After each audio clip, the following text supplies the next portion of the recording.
After I had been in a coma for 4 weeks, my daughter transferred the title of my house to her in-laws. When I woke up, she looked me in the eye and said, "You cannot live here anymore."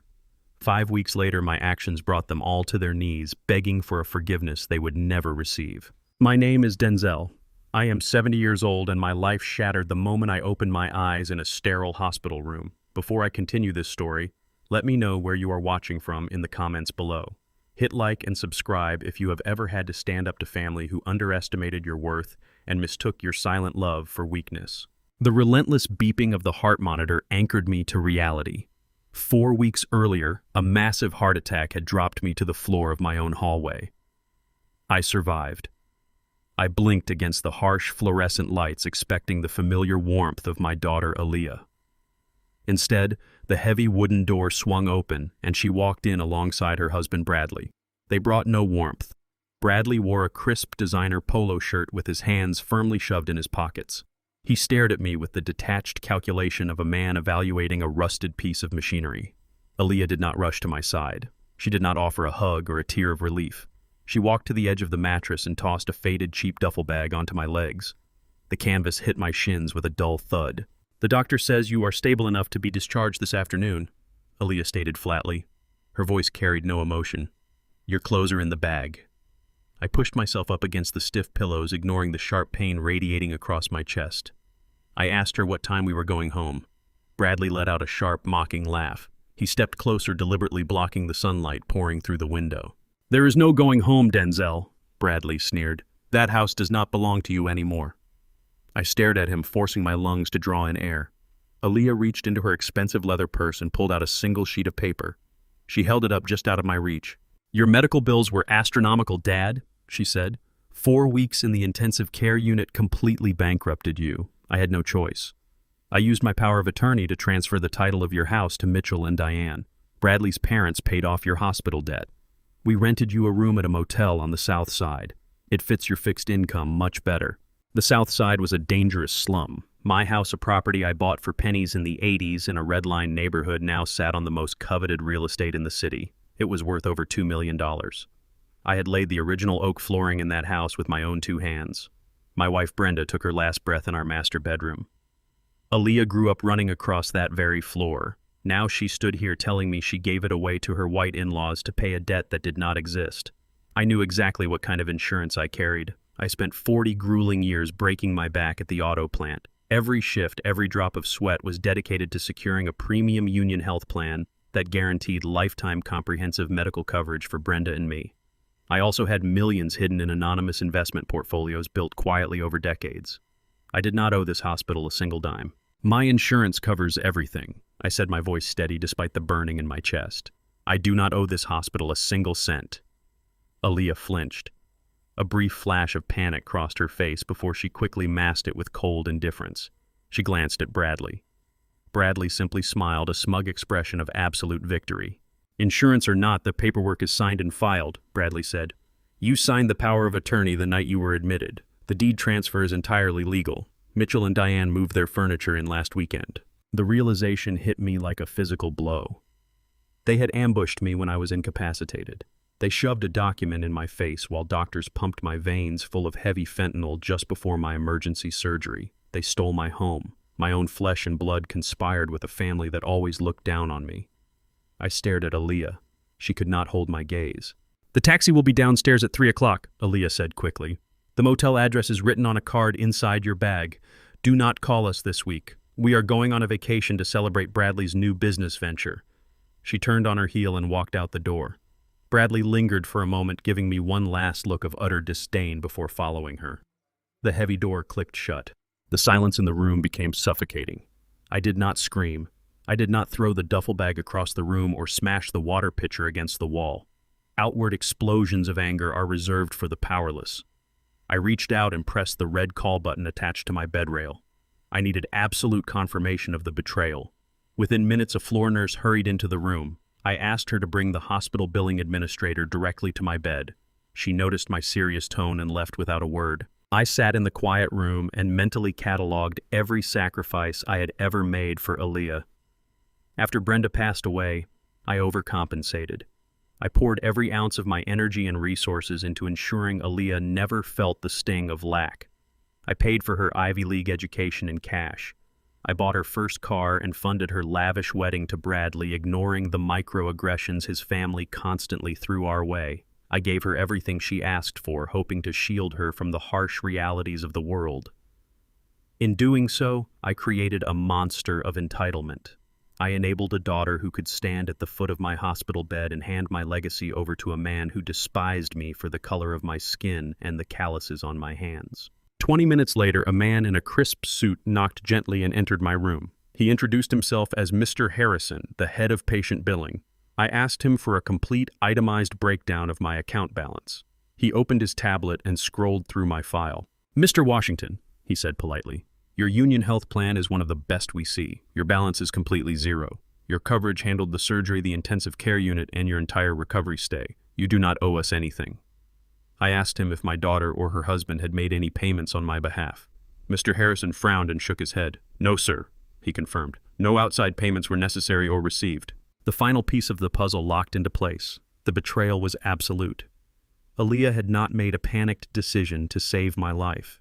She had executed a calculated predatory strike to steal a $2 million asset under the guise of an emergency. She used my moment of absolute vulnerability to secure her husband's financial future. I thanked Mr. Harrison and asked him to print a certified copy of my zero-balance statement. He nodded and left the room. I unzipped the cheap canvas duffel bag Aaliyah had thrown on my bed.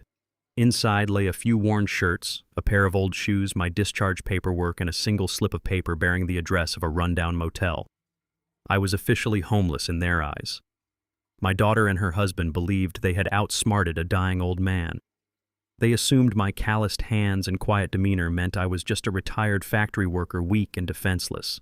They thought they had buried me in legal paperwork and discarded me in a dangerous slum to quietly fade away. They had no idea who they were dealing with. I reached into the side pocket of my hospital gown and pulled out my personal cell phone. I did not call Aaliyah. I dialed a number I had memorized decades ago. The line rang twice before Javier, my ruthless corporate attorney, answered. I had a lot of work to do, and the silent adjustment was about to begin. The cab ride across town felt like a journey through a forgotten lifetime. The driver navigated the familiar grid of streets, eventually turning onto the wide, tree-lined avenue I had called home for 40 years.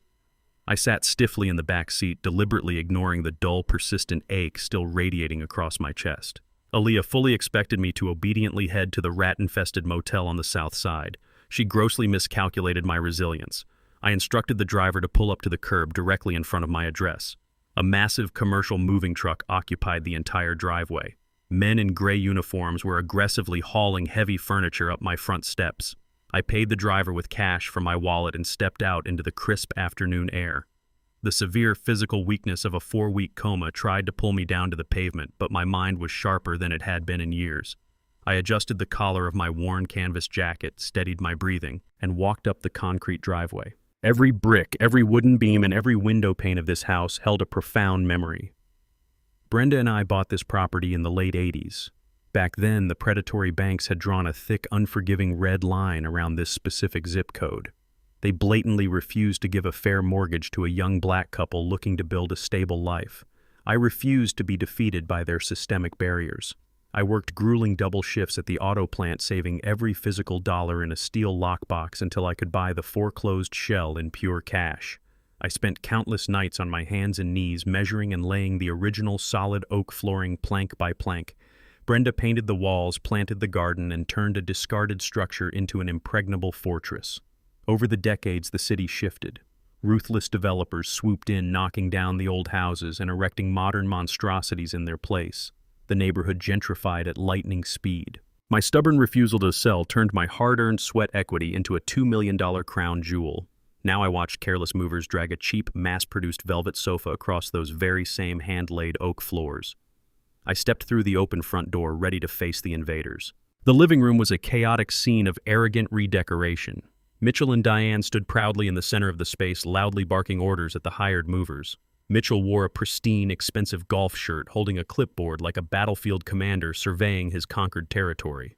Diane was busy pointing at my vintage custom-built bookshelves, aggressively demanding they be hauled to the curb to make room for a flat-screen television.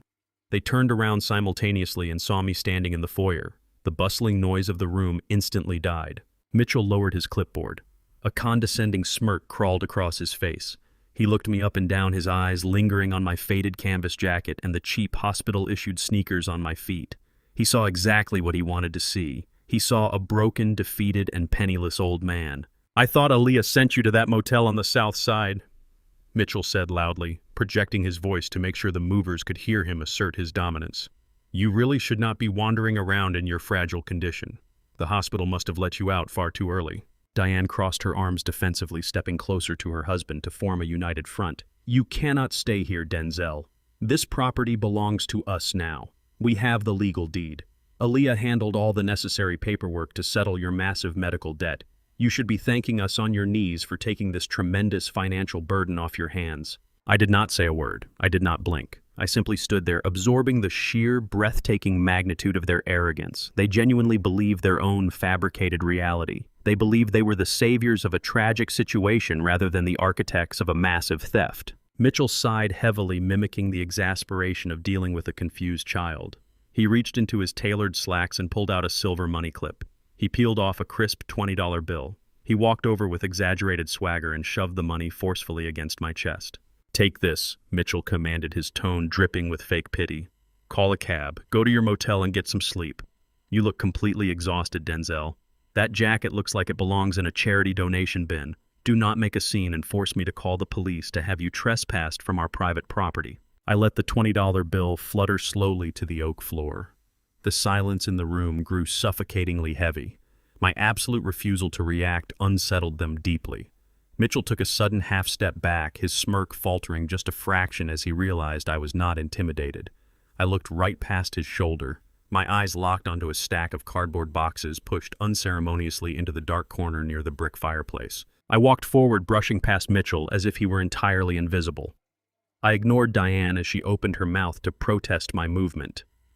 I moved deliberately toward the corner.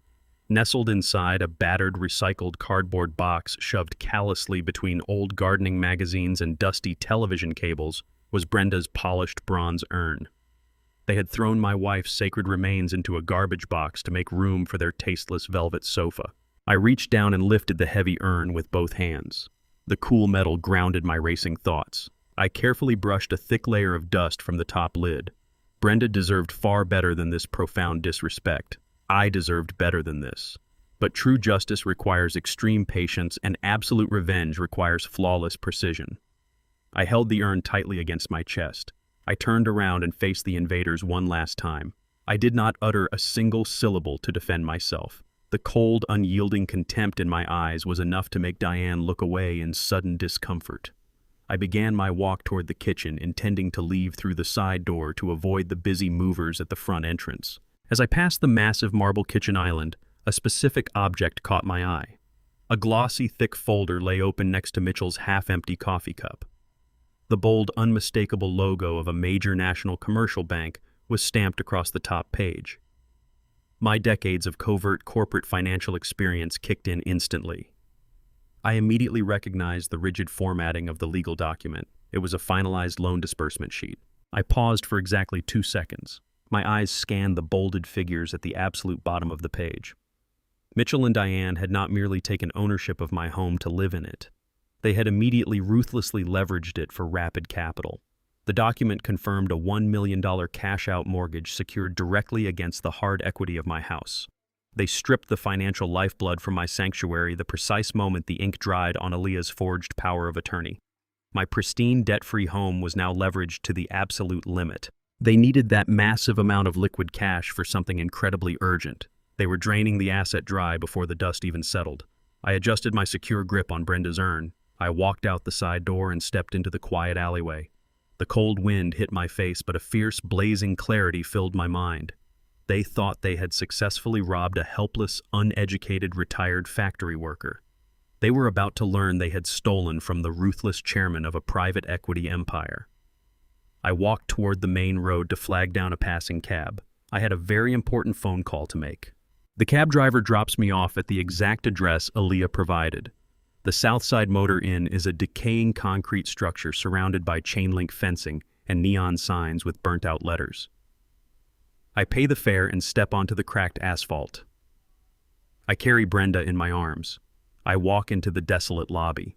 The clerk behind the bulletproof glass barely looks up from his stained magazine. I hand him the reservation confirmation Aaliyah printed out for me. He slides a rusty brass key through the transaction slot, room 114. I walk down the exterior corridor, ignoring the smell of stale cigarette smoke and cheap bleach. I unlock the heavy metal door. The room is a cramped, windowless box featuring a sagging mattress and a dripping bathroom faucet. I place Brenda's urn gently on the single wooden nightstand. I look around the dismal room. Aaliyah genuinely believed this was a suitable final resting place for her father. She thought throwing me into this extreme squalor would completely break my spirit. She severely underestimated the discipline of a man who survived combat and built a massive empire from the dirt up. I do not unpack the cheap duffel bag. I turn around and walk right back out the heavy metal door without looking back once. 2 blocks down the street, a very small local convenience store operates securely behind heavy iron bars. I walk inside and purchase a prepaid cellular phone entirely in cash. I buy a top-up card and activate the device on the spot. A man in my position leaves no digital footprint when preparing for a financial war. Tracking my location or communication must remain absolutely impossible for the people trying to destroy me. I step back out into the harsh afternoon sun and carefully input a secure phone number I have not dialed in nearly 2 months. The secure line rings exactly twice before connecting directly. Javier answers with his usual icy professionalism. He fully expects a junior associate. He gets me instead. I state my name with quiet authority. A brief pause follows. The sharp intake of breath on the other end signals his immediate recognition. Javier does not waste any time with foolish pleasantries. He says, "It is an absolute honor to hear my voice, Mr. Chairman." Javier is the senior managing partner of the most feared corporate law firm in the state. He is also my chief legal counsel and the sole proxy for my private equity firm. Decades ago, I realized that generational wealth destroys character faster than poverty ever could. I watched money turn good, honest people into entitled, greedy parasites. I made a solemn vow to Brenda that I would aggressively shield Aaliyah from that toxic influence.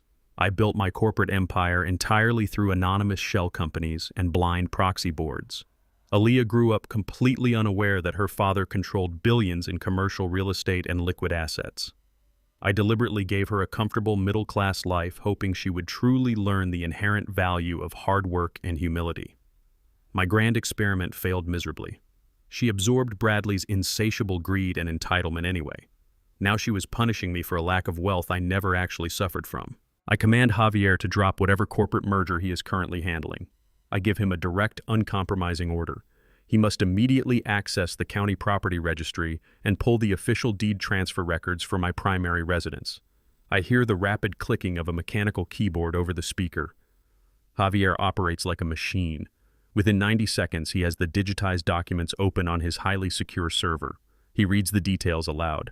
Aaliyah filed a complete transfer of title 10 days ago. She used a general power of attorney to entirely bypass my mandatory physical presence at the signing. I instruct Javier to check the exact date and timestamp on the notary seal validating that specific power of attorney.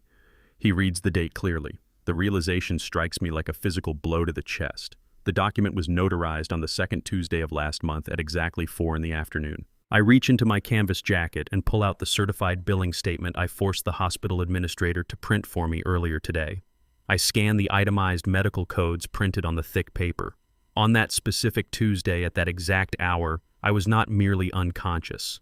The medical chart clearly dictates that the surgical team placed me on a maximum dose fentanyl drip to stabilize my failing heart before an emergency bypass procedure. I was medically paralyzed and chemically comatose. There is absolutely no physical reality where I could have held a pen, let alone comprehended a complex legal document stripping away my life savings and home. The signature on that power of attorney is a blatant, provable forgery.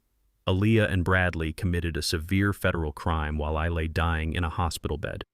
They either brought a highly corrupt notary into my intensive care unit or forged the official stamp entirely after the fact. Javier's voice grows dangerously low. He informs me this constitutes aggravated elder financial abuse, wire fraud, and felony grand larceny. He immediately asks for permission to contact the district attorney to file criminal charges. I firmly deny his request. Involving the authorities right now is a sloppy, premature tactic. Jail time is far too easy for entitled people like Bradley and his thieving parents. I want them to feel the agonizing, slow crush of total financial annihilation before they ever see the inside of a jail cell. I want to systematically dismantle every single asset they possess. I redirect Javier's sharp attention back to the current mortgage records. I demand to know every intricate detail about the $1 million cash-out loan Mitchell and Diane recently secured against my stolen house. Javier types furiously. He tells me they leveraged the property to its absolute maximum value. They wanted liquid cash immediately, likely to fund Bradley's failing tech venture. Traditional banks move at a glacial pace, requiring weeks of rigorous underwriting, asset verification, and exhaustive background checks. Bradley clearly needed the cash overnight. Because traditional banks flatly refused to touch Bradley's terrible credit history, Mitchell and Diane bypassed them completely. They actively sought out an aggressive, high-risk private equity lender specializing in rapid, hard money loans. These lenders operate with zero mercy, utilizing draconian penalty clauses and predatory interest rates. Javier pauses. The tense silence on the line stretches for 5 seconds. I demand to know the exact name of the lending institution that approved the fraudulent mortgage. Javier reads the corporate entity listed on the primary lien. It is a subsidiary called Vanguard Capital Holdings. A cold, ruthless smile spreads across my face. I stand on the cracked sidewalk of the slums my daughter banished me to, listening to the greatest stroke of poetic justice I have ever encountered. Vanguard Capital Holdings is the primary subsidiary of my own private equity firm. Mitchell and Diane did not just borrow $1 million from a random bank. They borrowed my money. I literally hold their entire debt in my hands, and I will destroy them with it today. I flag down a taxi on the corner of the dilapidated street. I instruct the driver to take me to the financial district. The ride takes 40 minutes, moving from the broken concrete of the south side to the gleaming glass towers of downtown. I step out in front of the Vanguard Capitol building. My faded canvas jacket and scuffed hospital-issued sneakers draw sharp, judgmental stares from the corporate employees rushing past me. They see a vagrant trespassing in their wealthy ecosystem. They do not know I own the concrete they are standing on. I bypass the main reception desk and walk directly to the private elevators reserved for senior executives. A security guard steps forward, raising his hand to physically block my path. He tells me I am in the wrong building. Before I can respond, Javier steps out of the elevator. Javier is wearing a bespoke Navy suit. He radiates absolute authority. He looks at the security guard and issues a cold, sharp reprimand. He tells the guard to step aside and show absolute respect to the chairman of the board. The guard turns pale and steps back immediately. I do not look at the guard. I step into the elevator with Javier. The doors close, sealing us in polished steel. Javier presses his thumb against a biometric scanner to access the penthouse level. He gives me a brief, respectful nod. He tells me it is good to see me on my feet. I tell him we have a war to win. The elevator chimes and the doors open to a sprawling high-tech boardroom. The room is completely secure. Floor-to-ceiling windows overlook the entire city. This is the hidden command center of my empire. I take a seat at the head of the massive mahogany table. Javier dims the lights and activates the wall-sized digital projector. The screen illuminates with a comprehensive financial dossier. The name Bradley is displayed in bold red letters across the top. I lean back in my leather chair and instruct Javier to walk me through my son-in-law's financial history. Javier brings up a highly detailed timeline. Over the past 5 years, Bradley has launched 4 separate technology startups. Every single one of them crashed and burned spectacularly. Bradley is a serial entrepreneur who lacks any actual business acumen. He relies entirely on buzzwords, expensive office spaces, and other people's money. I stare at the digital charts detailing his massive losses. This reveals the core root of his intense hatred for me. 3 years ago, Bradley approached me with his first business proposal. He assumed my pension and savings were ripe for the picking. He delivered a flashy, arrogant presentation in my living room demanding $500,000. He thought he was dealing with an uneducated auto plant mechanic. He did not know he was pitching to a veteran private equity chairman. I dismantled his entire business plan in 5 minutes. I pointed out his terrible profit margins, his bloated overhead, and his complete lack of a viable product. I flatly refused to give him a single dime. Bradley stormed out of my house that day, deeply offended that a black factory worker dared to question his brilliant intellect. His resentment festered into a toxic, burning hatred. He convinced Aaliyah that I was selfish and ignorant. Now, he felt entirely justified in stealing my home to fund his fifth doomed venture. Javier shifts the projection to the current situation. He brings up the $1 million cash-out mortgage Mitchell and Diane secured against my stolen house. The paperwork was rushed. They wanted the maximum amount of liquid cash deposited directly into their accounts overnight. Because they used Vanguard Capital Holdings, the contract is filled with extreme ironclad stipulations designed to protect the lender. I ask Javier to pull up Section 4, Paragraph 12 of our standard hard money lending agreement. Javier smiles a sharp, predatory smile. He highlights the text on the screen. The hidden audit clause. This specific provision grants Vanguard Capital the unilateral right to freeze all undisbursed loan funds immediately if there is any suspicion of deed irregularity or title fraud. Mitchell and Diane signed the contract blindly. They were too greedy to read the fine print. They assumed they were untouchable. I lean forward, resting my calloused hands on the mahogany table. I issue a direct command. I tell Javier to trigger the audit clause right now. I tell him to lock down every single cent of that $1 million loan. I want them to feel the sudden, terrifying impact of true poverty. Javier opens his secure terminal. His fingers fly across the mechanical keyboard. He accesses the internal banking system. He locates the specific routing numbers tied to Mitchell and Diane. With a single definitive keystroke, he executes the freeze. The digital status on the massive projector screen changes from active to suspended. The supply line is officially choked. Not a single dollar can move in or out of that account. We sit in the quiet boardroom watching the live banking feed. We do not have to wait long for the consequences to manifest. 20 minutes later, a bright red alert flashes across Javier's monitor. The system logs a blocked transaction. Someone just attempted to wire $500,000 from the frozen mortgage account directly into Bradley's corporate business account. The transaction is instantly denied by the automated fraud system. A second attempt is made. Denied again. Then a third, desperate attempt. Denied. I ask Javier to pull up the financial status of Bradley's current startup.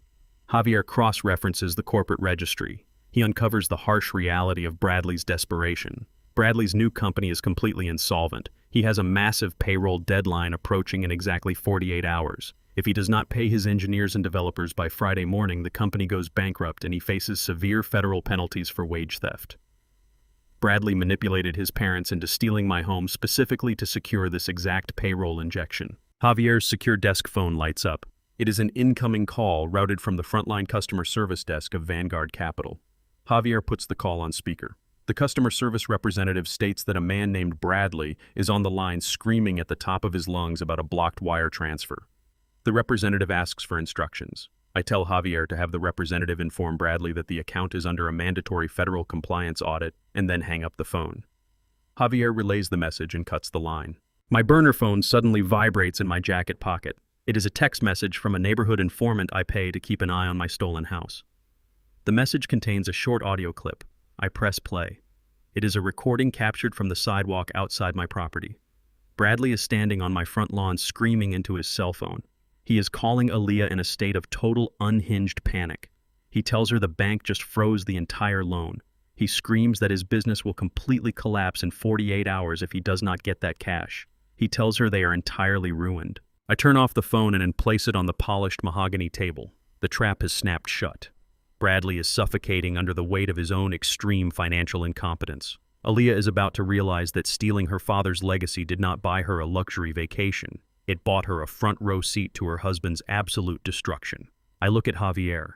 The silent adjustment is proceeding perfectly. We have cut their oxygen. Now we wait for them to start turning on each other. They have exactly 48 hours before the walls cave in completely. Their stolen fortress will become their financial tomb. The armored town car provided by Javier drops me off a block away from the Southside Motor Inn.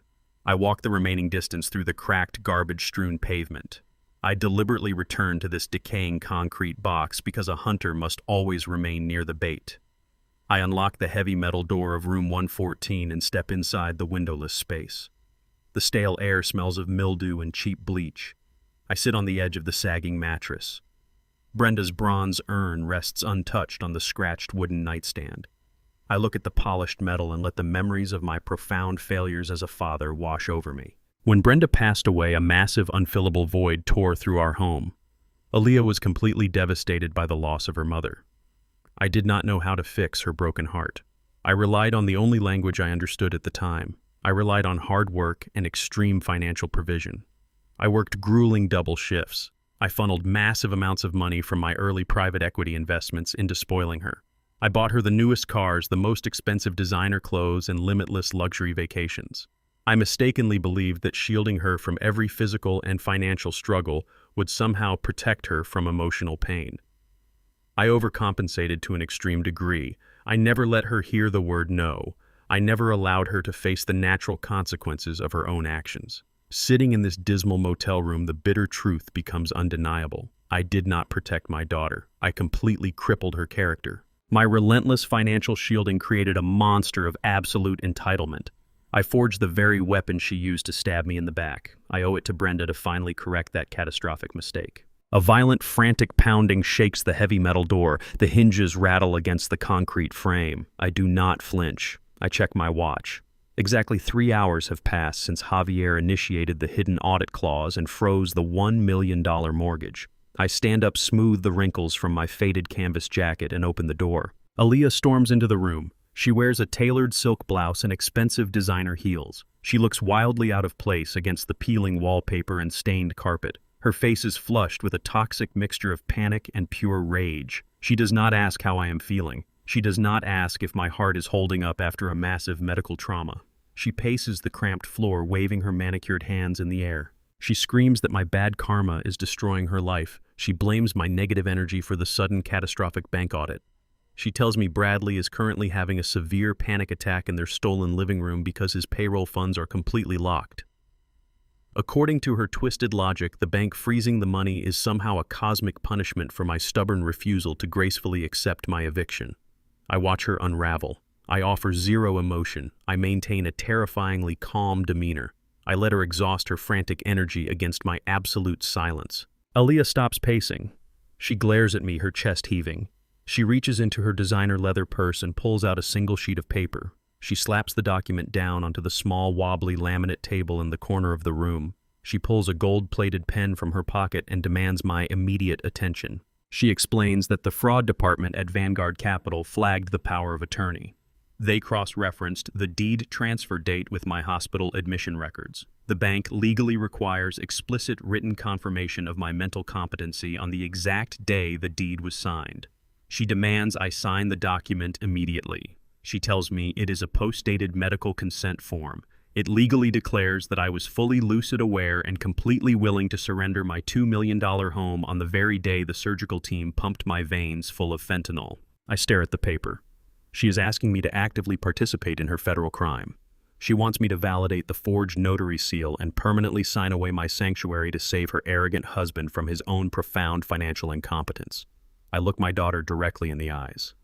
I tell her I will never sign that document. Aaliyah's face contorts with desperate fury. She screams that Bradley will lose his tech company by Friday morning if I do not sign the paper. She tells me his entire professional reputation is on the line. She demands to know why I am being so incredibly selfish.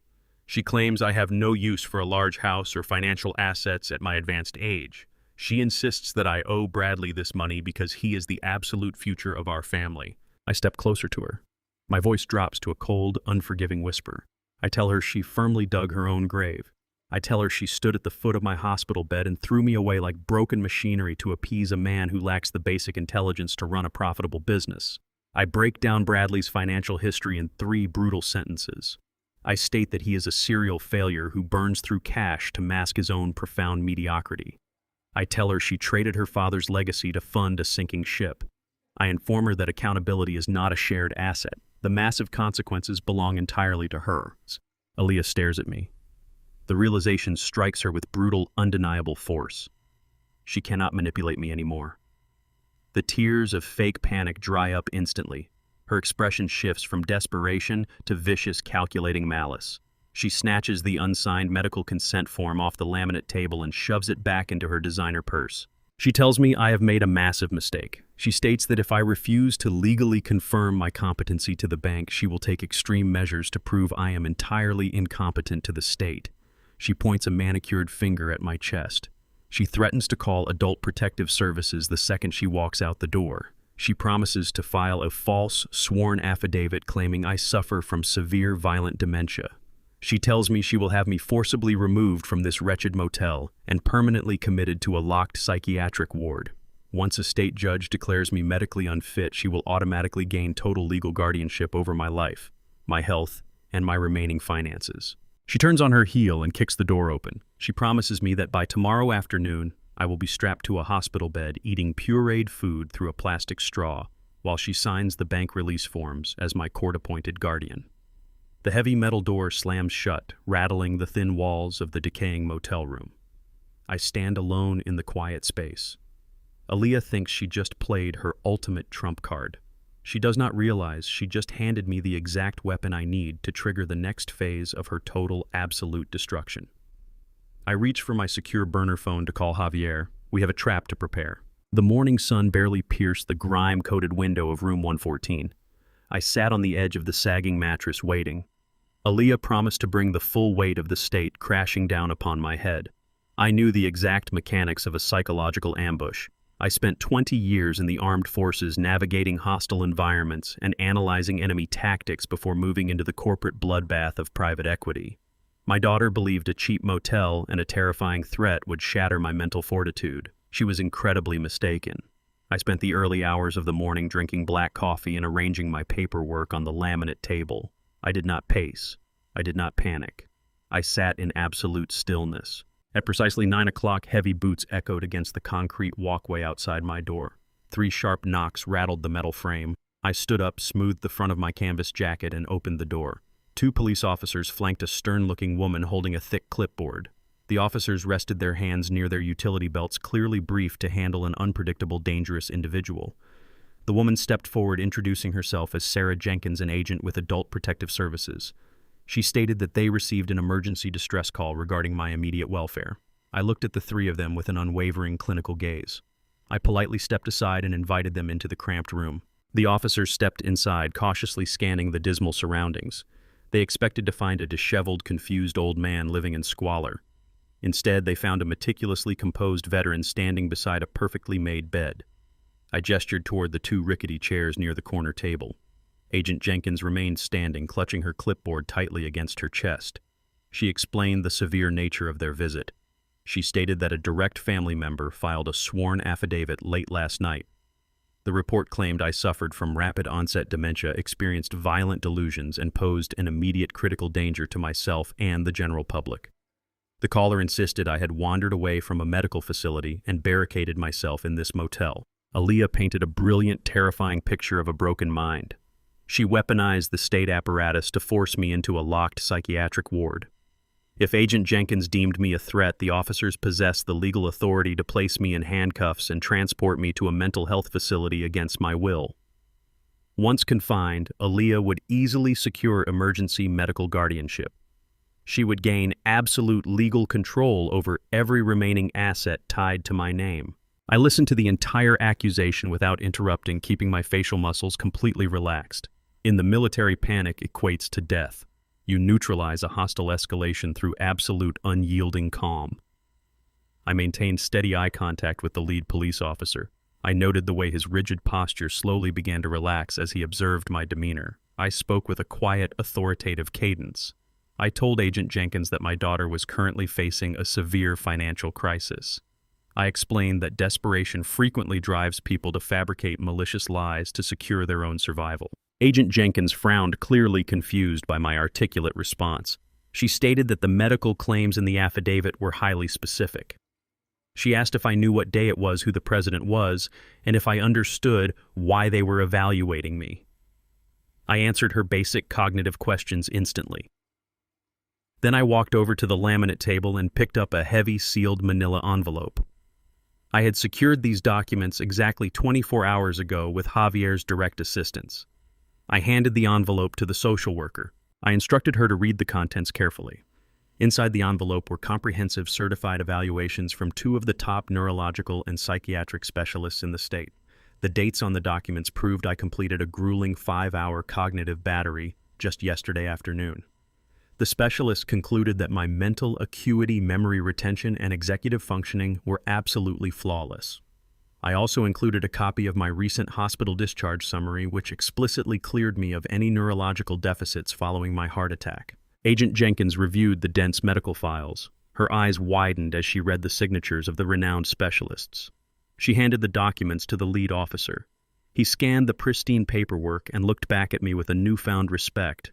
He recognized the disciplined posture and the meticulous organization of a fellow man in uniform.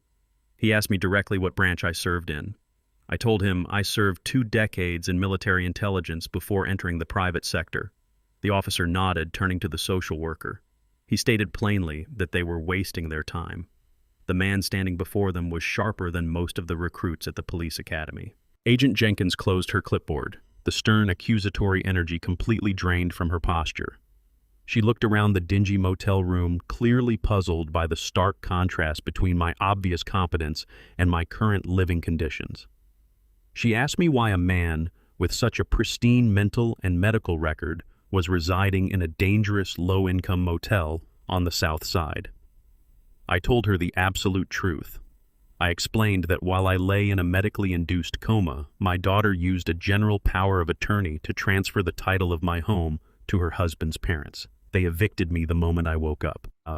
Agent Jenkins gasped, her professional detachment cracking entirely. Elder financial exploitation is the exact crime her agency exists to prevent. She immediately asked if I possessed a copy of the power of attorney document my daughter used to steal the house. I reached into my canvas jacket and produced the photocopy Javier had pulled from the county property registry. I placed the document on the table. I pointed to the signature line explaining that I was heavily sedated on fentanyl during the exact hour this document was supposedly authorized. The social worker scrutinized the paperwork. Her eyes moved from the forged signature down to the official notary seal stamped at the bottom of the page. She leaned in closer, tracing the raised ink of the notary public's name. A sharp, unexpected sound escaped her lips. She looked up at me, her expression hardening into absolute certainty. She stated that she recognized the name of the notary who stamped the deed. Her agency had launched a massive investigation into this specific individual 3 months ago. The man was running a predatory scam, signing away the assets of vulnerable seniors in nursing homes. She revealed the crucial detail that would dismantle Aaliyah's entire scheme. The state officially suspended this notary's license 60 days ago. He held absolutely no legal authority to stamp any binding contracts. The revelation hung in the stagnant air of the motel room. The document Aaliyah and Bradley used to steal my $2 million house was not just a forgery. Because the notary seal was legally void at the time of signing, the entire deed transfer constituted a massive federal crime involving bank fraud, wire fraud, and aggravated elder abuse. Bradley had leveraged a federally insured bank loan against a property using fundamentally illegal paperwork. Agent Jenkins pulled out her own cell phone. She asked me if I wanted to file a formal criminal complaint against my daughter right now. She promised me the police officer standing in my room could have Aaliyah arrested before lunch. I looked at the invalid document resting on the table. The urge to unleash the authorities was incredibly strong, but a swift arrest would only punish Aaliyah. Bradley would undoubtedly use his parents' new wealth to hire expensive defense attorneys and throw his wife under the bus to save himself. I needed to ensure that Bradley Mitchell and Diane lost everything before the handcuffs clicked shut. I thanked Agent Jenkins for her diligent work. I politely declined her offer to press immediate charges. I told her my legal counsel was already handling the situation through civil litigation. I requested that she keep this meeting strictly confidential until my attorney contacted her department directly. She hesitated, clearly wanting to intervene, but she respected my wishes. She handed me her official business card and urged me to call her the moment I was ready to bring the hammer down. The officers tipped their hats to me as they exited the room. Agent Jenkins followed them out, closing the heavy metal door softly behind her. I stood alone in the dim light of the motel. Aaliyah tried to trap me in a psychiatric ward to erase my existence. Instead, she inadvertently delivered the ultimate weapon directly into my hands. My daughter and her husband were currently sitting in my stolen house, entirely unaware that they had committed a verifiable federal felony. I picked up my burner phone and dialed Javier. The defensive phase of this war was officially over. It was time to go on the offensive. The downtown office tower disappears behind us as the armored car slices through the gray city streets heading toward the commercial district near the shipping docks. Javier sits across from me, his tablet emitting a cool blue glow that highlights the unyielding tension in his jaw. We have a name from the county registry file: Samuel Vance. He is the disgraced notary public who legally validated the stolen title transfer. His office sits wedged between a pawn shop and a rundown bail bonds agency on a cracked asphalt strip. I hold Brenda's bronze urn tightly against my ribs, feeling the cold metal ground my boiling fury. Aaliyah and Bradley believe I am currently sitting in the Southside Motor Inn, broken and terrified. They have no idea that the shadow of their crimes is already closing the distance. We pull up to the curb. The paint on Samuel Vance's front window is peeling, the gold lettering reading Legal Services faded into irrelevance.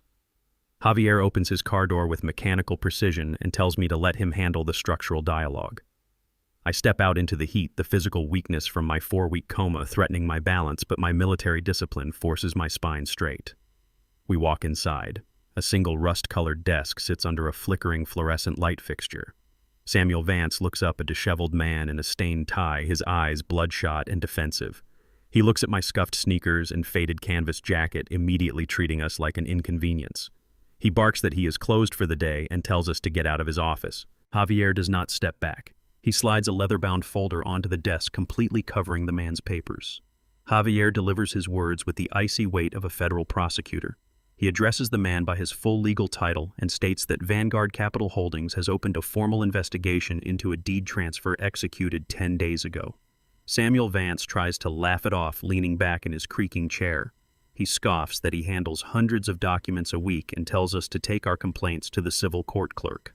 Javier leans forward, placing his palms flat on the desk, creating an overwhelming physical presence. He looks directly at the notary and states that his official state license was formally suspended 60 days ago due to a systemic elder exploitation ring. Javier calmly explains that stamping a property deed with a voided seal elevates a simple civil dispute into a series of severe federal offenses. He breaks down the immediate legal reality with terrifying clarity. Aggravated identity theft, conspiracy to commit wire fraud, grand larceny, and felony exploitation of a vulnerable adult. The minimum penalty for these charges combined is 20 years in a maximum security federal penitentiary. Samuel Vance freezes. The defensive arrogance drains from his posture instantly. A thick bead of sweat rolls down his temples, staining his collar. He opens his mouth to lie, but Javier cuts him off by opening the leather folder. Javier displays a digitized printout of the mortgage document. He points a finger at the forged signature representing my name. Javier promises the notary that an FBI field team is already prepared to sign the arrest warrants unless we receive total unconditional cooperation within the next 60 seconds. The notary crumbles completely. His hands begin to tremble uncontrollably as he pulls a handkerchief from his pocket to wipe his face. He looks at me, his eyes wide with sudden terror as he realizes the scale of the trap that has snapped closed on his life. He stammers that he was just trying to survive his own massive debts and claims he did not realize the owner of the house was a powerful corporate chairman. Javier reaches into his pocket, pulls out a secure digital voice recorder, and places it directly on the desk. He commands the notary to state his full name and detail the exact circumstances of the transaction. Samuel Vance leans toward the microphone, his voice shaking as he confesses to the entire conspiracy. He states on record that Bradley approached him in a secluded diner on the outskirts of the city. Bradley brought a pre-signed deed transfer and a blank power of attorney document. The notary admits that Bradley handed him exactly $10,000 in untrackable cash to stamp the illegal paperwork with his voided notary seal.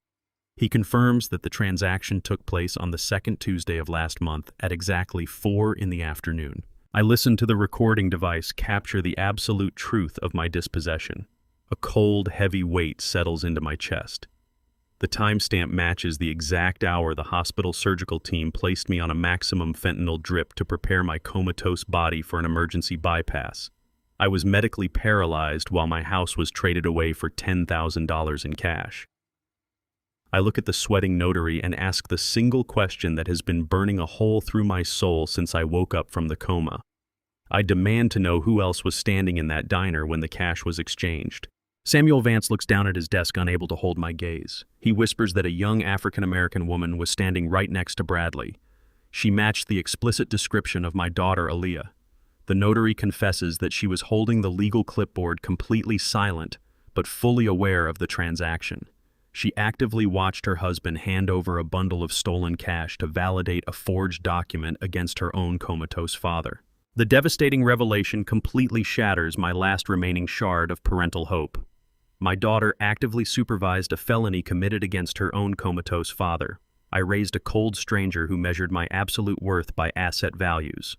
Javier locks the recording into our secure corporate database. The evidence is now flawless. Javier turns to me expecting the command to contact the police immediately. I look out the window at the heavy shipping crates on the docks. I tell him to wait. I want them to experience the slow, suffocating terror of complete financial collapse before the gates of a federal prison lock them away forever. Javier nods, opening his laptop terminal to investigate the precise movement of the mortgage fund prior to our absolute freeze. Suddenly, a sharp warning ping emits from his screen. He looks up at me with intense shock. Javier uncovers a massive financial anomaly. Bradley quietly executed a secondary and highly encrypted wire transfer, routing exactly $500,000 of the stolen mortgage funds out of Vanguard Capital and directly into a private offshore banking entity located in the Cayman Islands. Bradley is actively stealing from his own wife and his own parents. He is eagerly preparing to completely abandon Aaliyah and flee the country with his young mistress the exact moment his business collapses. The hook is firmly set. The revelation of the offshore Cayman Islands account hangs heavily in the quiet atmosphere of the disgraced notary office. Bradley is not merely a failed tech entrepreneur. He is a highly calculated parasite actively preparing to sever himself from the host body. He stole my home, extracted $1 million in equity, and funneled half of it across international borders to fund an escape with his mistress. He intends to leave Aaliyah drowning in the legal and financial wreckage of his collapsing startup. My daughter sacrificed her relationship with her father to secure a future with a man planning to abandon her. The profound irony of her situation requires no further commentary. I turn to face Javier.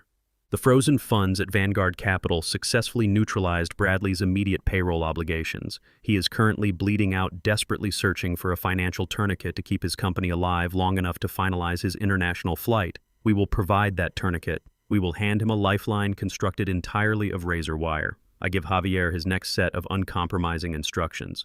He must temporarily shed his identity as my chief legal counsel. He will approach Bradley as an independent, aggressive venture capitalist specializing in extreme bridge loans. Javier nods, understanding the brutal architecture of the ambush. He pulls out an untraceable cellular device and routes the caller identification through a dummy corporation registered in Delaware. He dials Bradley's personal number. The line connects after a single ring. Bradley answers with a breathless, panicked tone. He is a drowning man grasping at shadows. Javier introduces himself using a constructed pseudonym. He claims to represent a private syndicate monitoring distressed tech ventures. He casually mentions being aware of the sudden freeze on Bradley's Vanguard Capital account. Javier offers a brutally efficient solution. He promises to wire the exact funds required to cover the impending payroll deadline within 2 hours. Bradley nearly weeps with relief over the speakerphone. He demands to know the exact terms of the agreement. Javier keeps his voice modulated, devoid of eagerness or empathy. He states that a bridge loan of this magnitude, executed overnight with zero underwriting and zero due diligence, requires absolute ironclad collateral. Bradley eagerly offers the remaining equity in his company. Javier laughs a cold, dismissive laugh. He tells Bradley his company is fundamentally worthless on paper. The syndicate requires liquid security. Javier demands the personal retirement portfolios of Bradley's parents as primary collateral. He insists that Mitchell and Diane must sign over their entire retirement accounts and private pensions as a guarantor backstop. A calculating silence falls over the line. Bradley is actively weighing the risk against his survival. He knows his company is going to implode regardless of this cash injection. He knows he is going to board a luxury plane to the Caribbean and never return to the city. He knows signing this agreement will completely vaporize his parents' life savings the moment he defaults. The hesitation lasts exactly 4 seconds. Bradley eagerly agrees to the devastating terms. He begs Javier to send the digital contracts immediately. He promises to have his parents sign them before the traditional banks close. Javier ends the call and looks at me with a mixture of professional respect and deep disgust. Bradley just sold his own parents into financial slaughter without a second thought. We walk out of the disgraced notary's office and step back into the secure armored town car. Javier taps his tablet, efficiently generating the predatory contract and sending it directly to Bradley's encrypted inbox. As the heavy vehicle navigates the congested gray city streets, I stare out the tinted window. I feel an absolute freezing calm settling deep into my bones. The collateral clause strictly requires Mitchell and Diane to surrender decades of private financial security. I deliberately search my conscience for a single fleeting trace of pity or hesitation. I find absolutely nothing inside my heart. I lean my head against the cool leather seat and let my mind drift back exactly 3 years to Aaliyah and Bradley's wedding. It was a lavish, suffocating affair held at an exclusive country club completely funded by my anonymous bank accounts. Mitchell and Diane arrived at the pristine venue acting like minor European royalty. They paraded arrogantly around the manicured lawns, heavily projecting an aura of generational wealth they never actually possessed. I clearly remember standing near the grand reception bar wearing a custom-tailored tuxedo, quietly watching the affluent guests. Mitchell approached me with a glass of highly expensive champagne in his right hand. He carried a smug, deeply condescending smile on his face. Mitchell did not see the highly successful, exceptionally wealthy private equity chairman standing before him. He only saw an older black man who spent his youth working grueling double shifts in an automotive assembly plant. He leaned in aggressively, close his breath, reeking of vintage alcohol, and delivered a continuous toxic stream of thinly veiled racist microaggressions. He loudly complimented me on being so remarkably articulate and composed for someone from my specific unfortunate background. He laughed and joked to his wealthy country club friends that it was incredibly generous of his brilliant son to elevate my daughter out of her inherent urban disadvantages.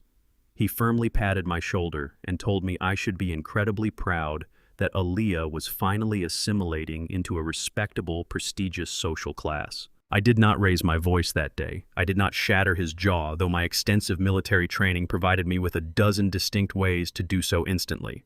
I simply looked at him, silently absorbing the absolute arrogance of a man who firmly believed his skin color and country club membership granted him inherent, undeniable superiority. Mitchell genuinely believed he was untouchable. He firmly believed he was the sole architect of his family's grand success. He never once realized that the luxurious wedding, the premium open bar, and the sprawling venue he paraded through were entirely paid for by the very man he was actively insulting. Mitchell and Diane harbored a deep, incredibly toxic entitlement. They believed they naturally deserved the vast wealth I bled to build. That arrogant entitlement directly led them to eagerly participate in the felony theft of my home. Now that exact same entitlement will serve as the precise mechanism of their absolute financial ruin. Javier's tablet chimes in the quiet cabin of the armored town car. The alert signals an incoming, highly secure document. Javier opens the encrypted portal and displays the screen for me to verify. It is the finalized bridge loan contract.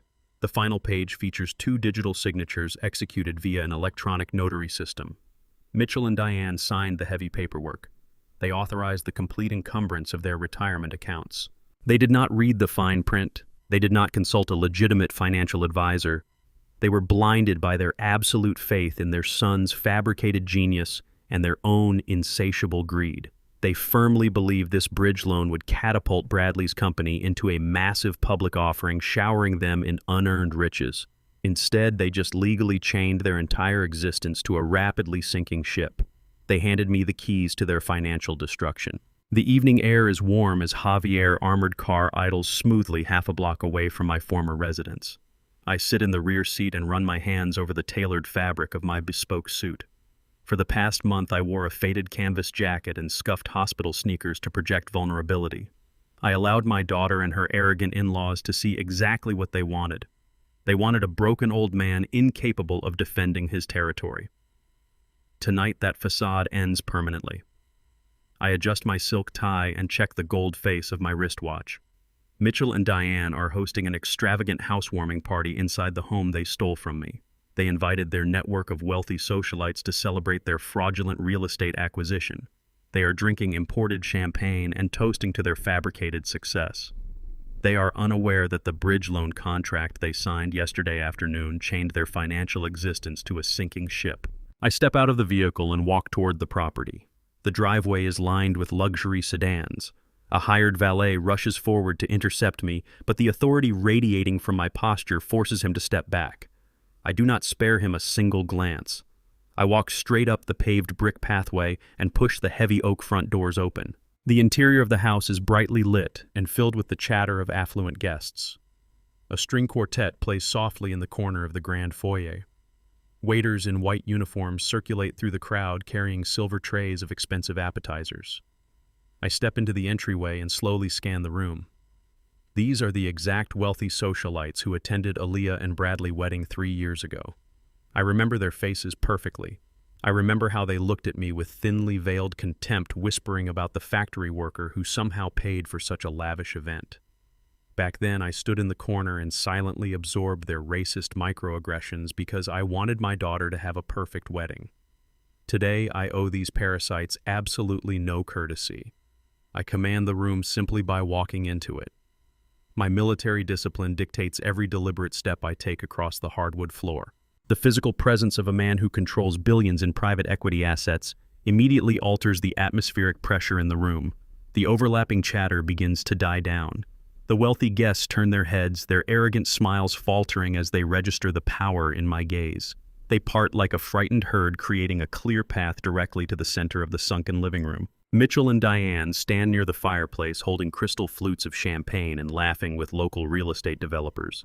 Bradley stands slightly behind them, his face pale and slick with nervous sweat. Bradley knows the predatory bridge loan funds hit his corporate account exactly 1 hour ago. He believes he successfully secured his escape route. He does not understand why I am walking into the party wearing a suit that costs more than his entire remaining net worth. Mitchell finally notices the sudden silence spreading across the room. He turns around and sees me standing at the edge of the sunken living room. His face flushes with a toxic mixture of embarrassment and rage. He steps forward, puffing out his chest to project dominance in front of his peers. He demands to know how I bypassed the security detail and commands me to leave his property immediately. He threatens to have the local police arrest me for trespassing if I do not walk out the front door. I do not yell. I do not raise my voice or offer a defensive argument. I completely ignore Mitchell's pathetic attempt to assert authority.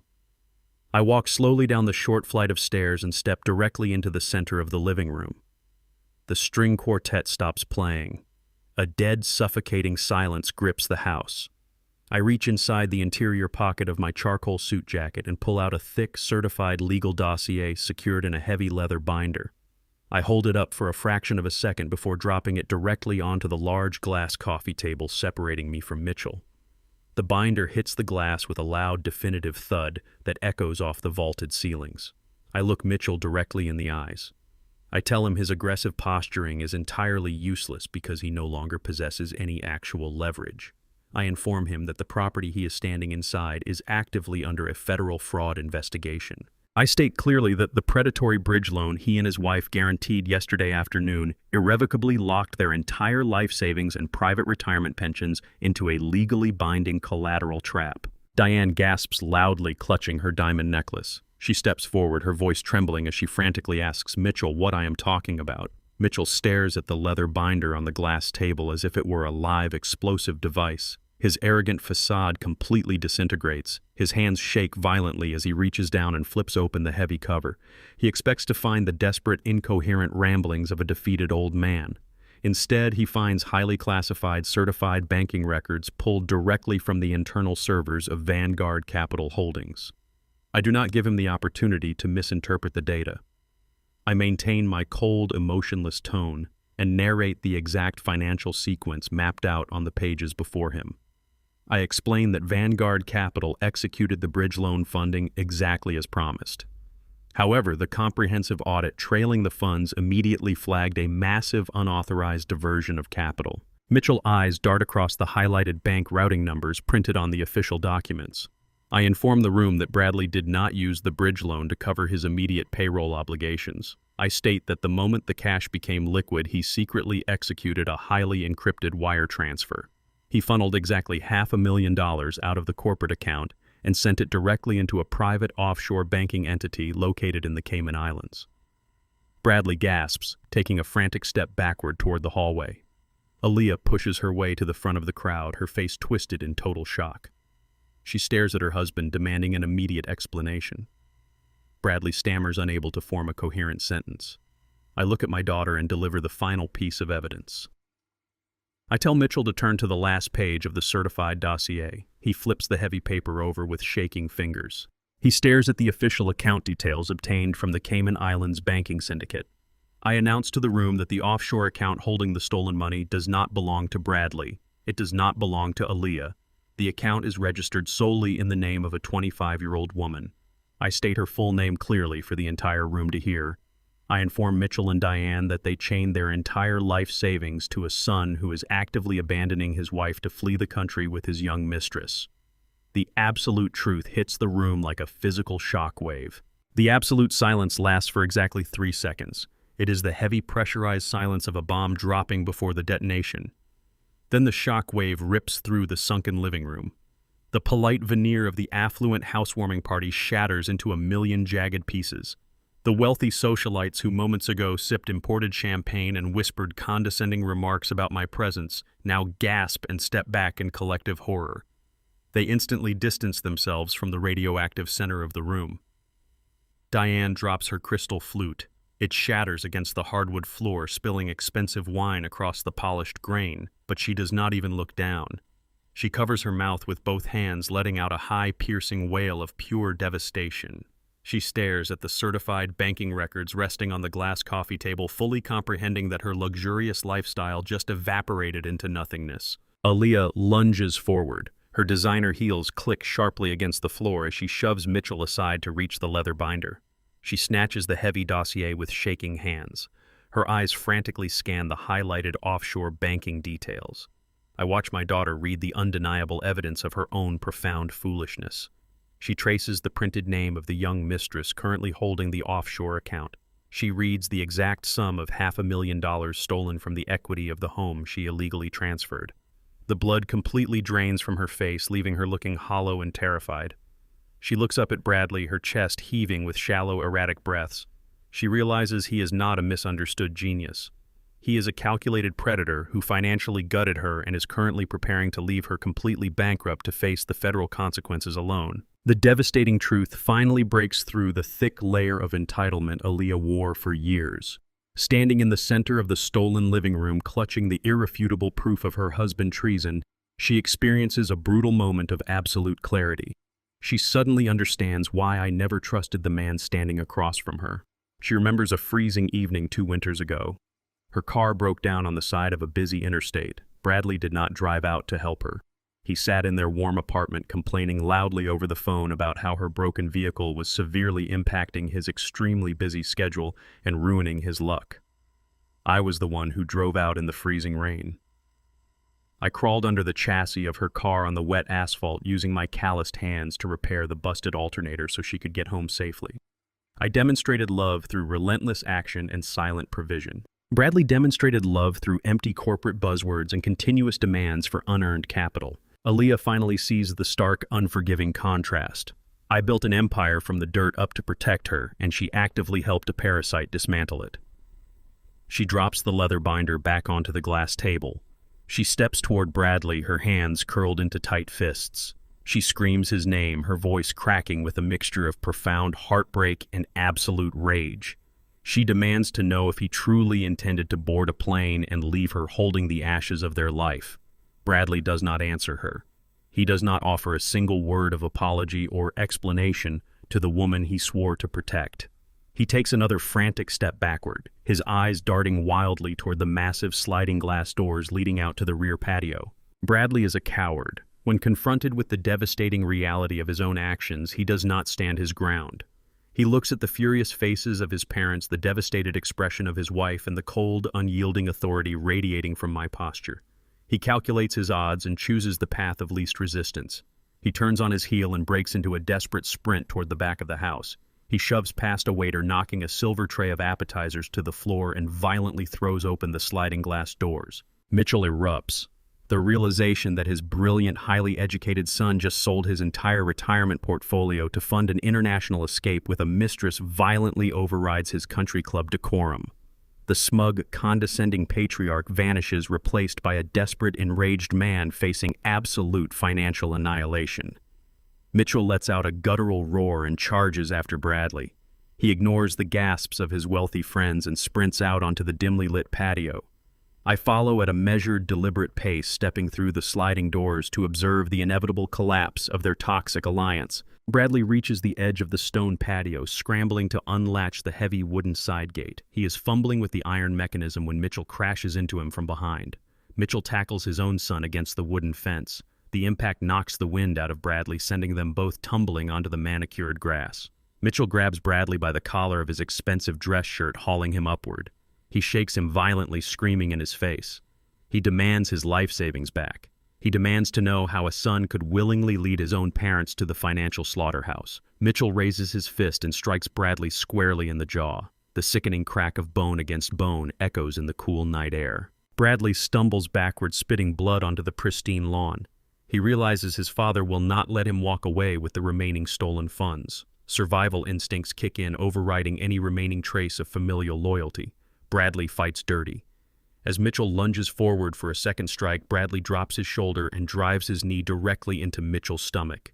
Mitchell doubles over, gasping for air. Bradley brings his elbow down hard against the back of his father's neck. Mitchell collapses onto the grass, clutching his ribs and groaning in agonizing pain. Bradley does not look back. He leaves his father writhing on the ground and kicks the wooden side gate open. He sprints down the narrow alleyway connecting the patio to the front driveway. I stand on the edge of the stone patio, watching the chaotic, violent spectacle unfold with absolute chilling detachment. I feel zero remorse for Mitchell. I feel zero sympathy for Aaliyah. They constructed this nightmare with their own boundless greed. The harsh roar of a powerful engine violently shatters the ambient noise of the upscale neighborhood. Bradley reaches his sleek luxury sports car parked hastily at the absolute edge of the long driveway. He leaps into the leather driver's seat, slamming the heavy car door shut with trembling hands. The expensive tires screech aggressively against the smooth pavement, burning thick rubber as he frantically throws the heavy vehicle into reverse. He nearly sideswipes a parked black limousine as he desperately maneuvers the wide car into the busy street. With a final deafening acceleration, Bradley speeds off into the dark city night, abandoning his entire family without ever looking back once. He is driving wildly, propelled by sheer, unadulterated panic. He is heading directly toward the international airport, desperately clinging to the foolish delusion that he can somehow outrun the catastrophic financial damage he deliberately inflicted upon everyone. The screech of Bradley's tires fades into the cool night air, leaving a heavy, suffocating silence in its wake. The luxurious patio, previously a stage for arrogant socialites, now feels like a crime scene. Mitchell remains on the manicured grass, clutching his bruised ribs and gasping for oxygen.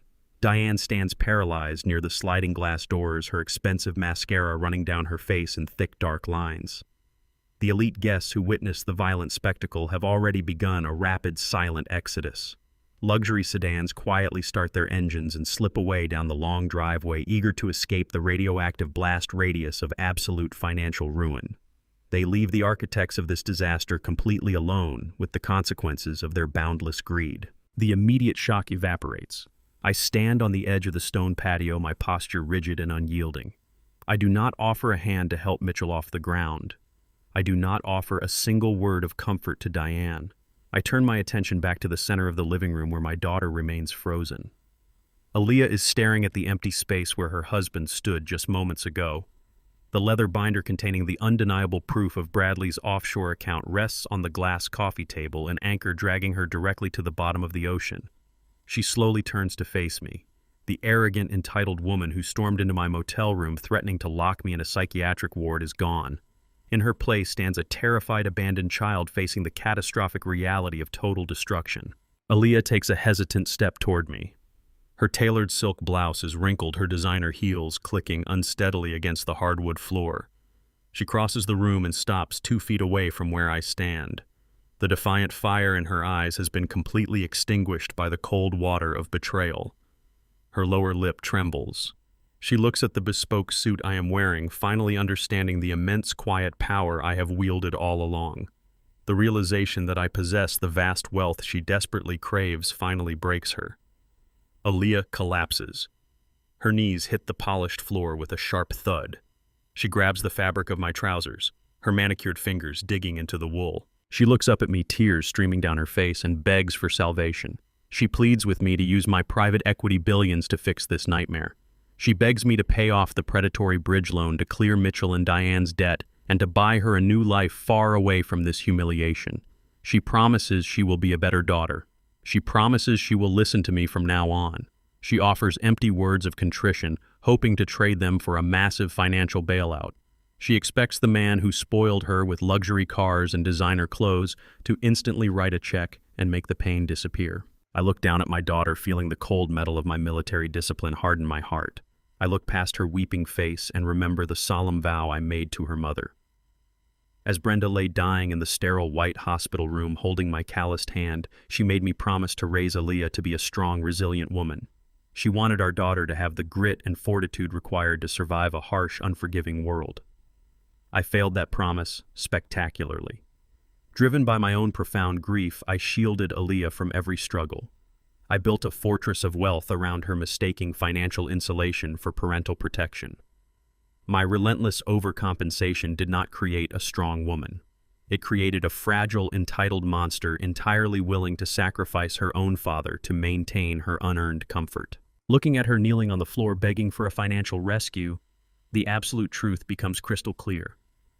True strength cannot be purchased with a corporate checkbook. Fortitude is not handed down through trust funds or blind proxy boards. True strength requires the intense, agonizing heat of the crucible. It requires facing the absolute darkest moments of your life and learning to pull yourself out of the ashes with your own two hands. Aaliyah will never become the strong woman Brenda envisioned as long as I continue to act as her safety net. She must experience the terrifying, unfiltered reality of the world she created. She must hit absolute rock bottom. I gently but firmly reach down and detach her shaking fingers from my suit. I step back, breaking the physical connection between us. Aaliyah looks up, her eyes wide with fresh panic as she registers the complete absence of emotion on my face. I do not raise my voice. I speak with the clinical, devastating precision of a judge delivering a final verdict. I tell her I will not give her a single cent. I tell her that I will not spend a fraction of the empire I built to rescue the people who actively conspired to leave me to die in a decaying motel room. I look at her tear-stained face and deliver the hardest lesson a father can teach. I tell her that accountability is not a shared asset. The massive consequences of her greed, her manipulation, and her felony crimes belong to her and her alone. Aaliyah gasps, burying her face in her hands as a guttural sob rips through her chest. I do not linger to watch her weep. I turn my back on my daughter and walk toward the heavy oak front doors. The clicking of my shoes against the hardwood floor sounds like the ticking of a clock running out of time. I pull the heavy doors open and step out into the cool night air. The armored town car is waiting for me at the curb. I walk down the brick pathway, leaving the stolen house and the ruined architects of this disaster completely behind me. Inside the house, the power dynamic violently shifts. Mitchell staggers through the sliding glass doors, his face contorted in a mask of pure, unadulterated hatred. He clutches his bruised ribs, his eyes locking onto Aaliyah as she remains kneeling on the floor. Diane stands beside him, her initial shock rapidly mutating into vicious, desperate rage. They have just lost their entire retirement portfolio, their life savings, and their social standing because of Bradley's actions. Bradley is gone, speeding toward an international flight, leaving his wife as the only remaining target for his parents' explosive fury. Mitchell steps forward, his voice a venomous snarl. He points a trembling finger at Aaliyah and unleashes a torrent of vitriol. He completely strips away his refined country club persona, revealing the raw, ugly bigotry underneath. He screams that Aaliyah infected his perfect family with her toxic thug mentality. He blames her entirely for Bradley's moral decay and financial desperation. He claims she manipulated his brilliant son into committing fraud. Diane joins the assault, her voice shrill and unforgiving. She demands Aaliyah get off their floor immediately. Aaliyah tries to speak, trying to explain that she is a victim of Bradley's betrayal too, but Mitchell refuses to listen. He grabs her by the arm with brutal force, hauling her to her feet. He drags her toward the front entrance, ignoring her frantic pleas and tears. Diane follows closely, throwing Aaliyah's designer purse onto the front porch. Mitchell violently shoves Aaliyah out the front door, sending her stumbling onto the cold concrete steps. He screams that she is dead to them and that she will face the federal investigators alone. The heavy oak doors slam shut with a thunderous crash. The deadbolt clicks into place, locking with a sound of absolute finality. Aaliyah stands on the front curb, the cool wind whipping her wrinkled silk blouse. She is locked out of the house she illegally stole. Her husband has abandoned her, taking the stolen equity to fund a new life with another woman. Her father has walked away, refusing to provide a financial rescue. The immense wealth and status she prioritized above all else have vanished into the night. Aaliyah stands completely alone on the dark street, stripped of her arrogance, her security, and her shelter. The devastating reality of her situation crashes down upon her shoulders. She is officially undeniably homeless. The morning sun casts a harsh light over the wreckage of the extravagant housewarming party. Half-empty crystal champagne flutes and discarded silver appetizer trays litter the sunken living room of my stolen house. Mitchell and Diane sit in silence amid the debris of their shattered social standing. They have spent the past 12 hours aggressively deluding themselves into believing that expelling Aaliyah somehow inoculated them against the impending fallout. They cling to the desperate manufactured fantasy that they can simply place the stolen property on the real estate market, sell it quickly, pay off the mysterious venture capitalist, and walk away with a mild inconvenience. They fundamentally fail to comprehend the sheer velocity of the financial avalanche rushing toward them. Their arrogant entitlement blinds them to the reality that the trap has already snapped completely shut. Heavy, rhythmic pounding echoes against the thick oak front doors, shattering the quiet morning. Mitchell rises from the designer sofa, his face flushed with lingering exhaustion and renewed irritation. He marches toward the entryway, expecting to find a lingering vendor or a confused party guest. He aggressively pulls the heavy doors open to deliver a sharp reprimand. He immediately freezes. Javier stands on the front porch wearing a flawlessly tailored navy suit, holding a thick stack of legal documents. He is flanked by two armed county sheriff deputies whose stern expressions indicate they are not there for a polite conversation. Mitchell stares at Javier, recognizing the man who arranged the emergency bridge loan over the phone yesterday afternoon. He demands to know what the venture capitalist is doing on his private property, accompanied by local law enforcement. Javier does not smile. He completely sheds the fabricated venture capitalist persona he utilized to secure their signatures. He looks Mitchell directly in the eyes and formally introduces himself as the chief legal counsel for Vanguard Capital Holdings. He informs Mitchell that the property he is standing inside is the subject of an active federal fraud investigation and an immediate asset seizure. Javier extends his hand and presses the heavy stack of court-ordered foreclosure documents directly against Mitchell's chest.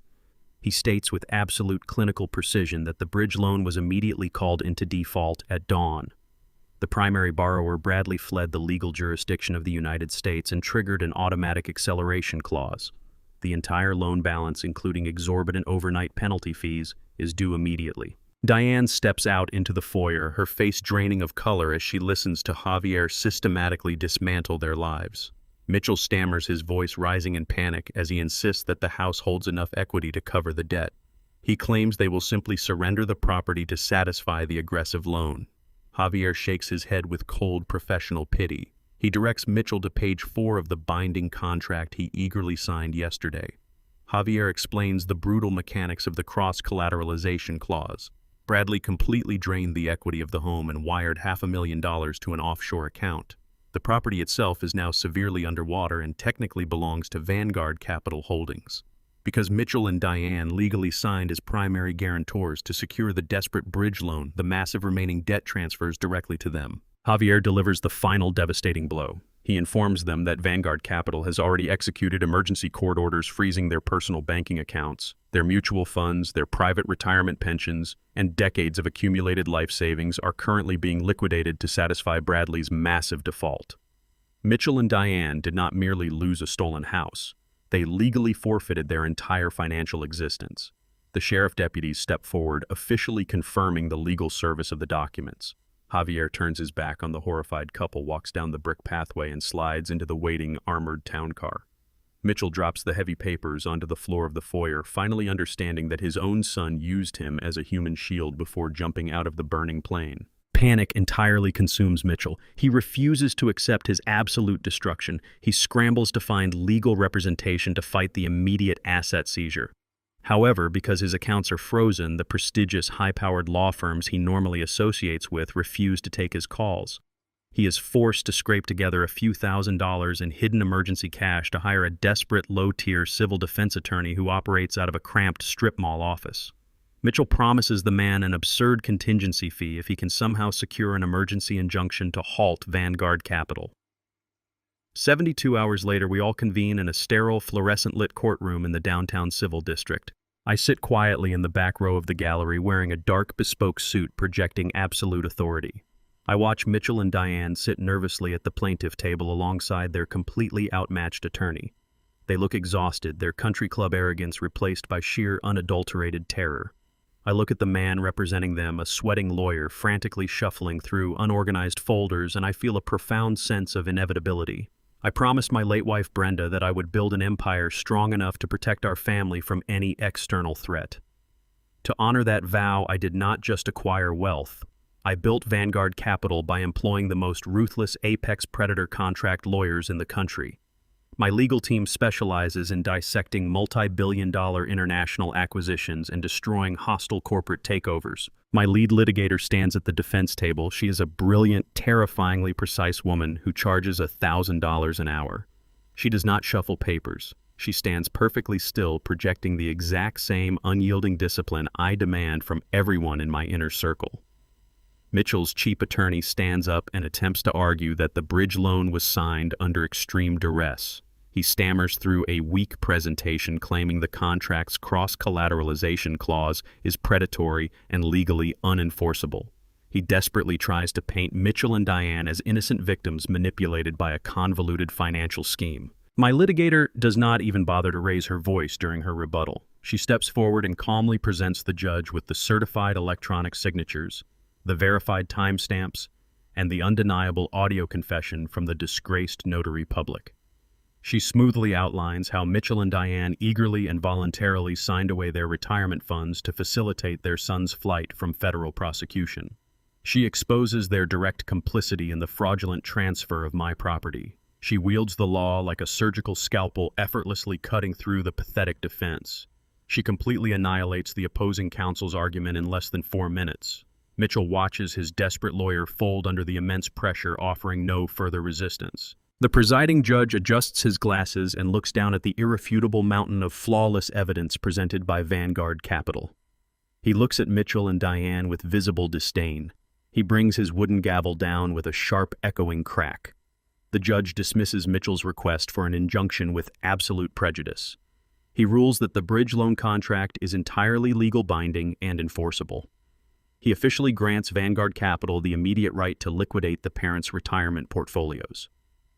Furthermore, the judge signs a mandated, non-negotiable 48-hour eviction notice for the stolen property. Mitchell and Diane must vacate the premises within 2 days or face forceful removal by armed law enforcement. I stand up from the wooden gallery bench and walk out of the courtroom, leaving them to drown in their tears. The legal victory is total and absolute.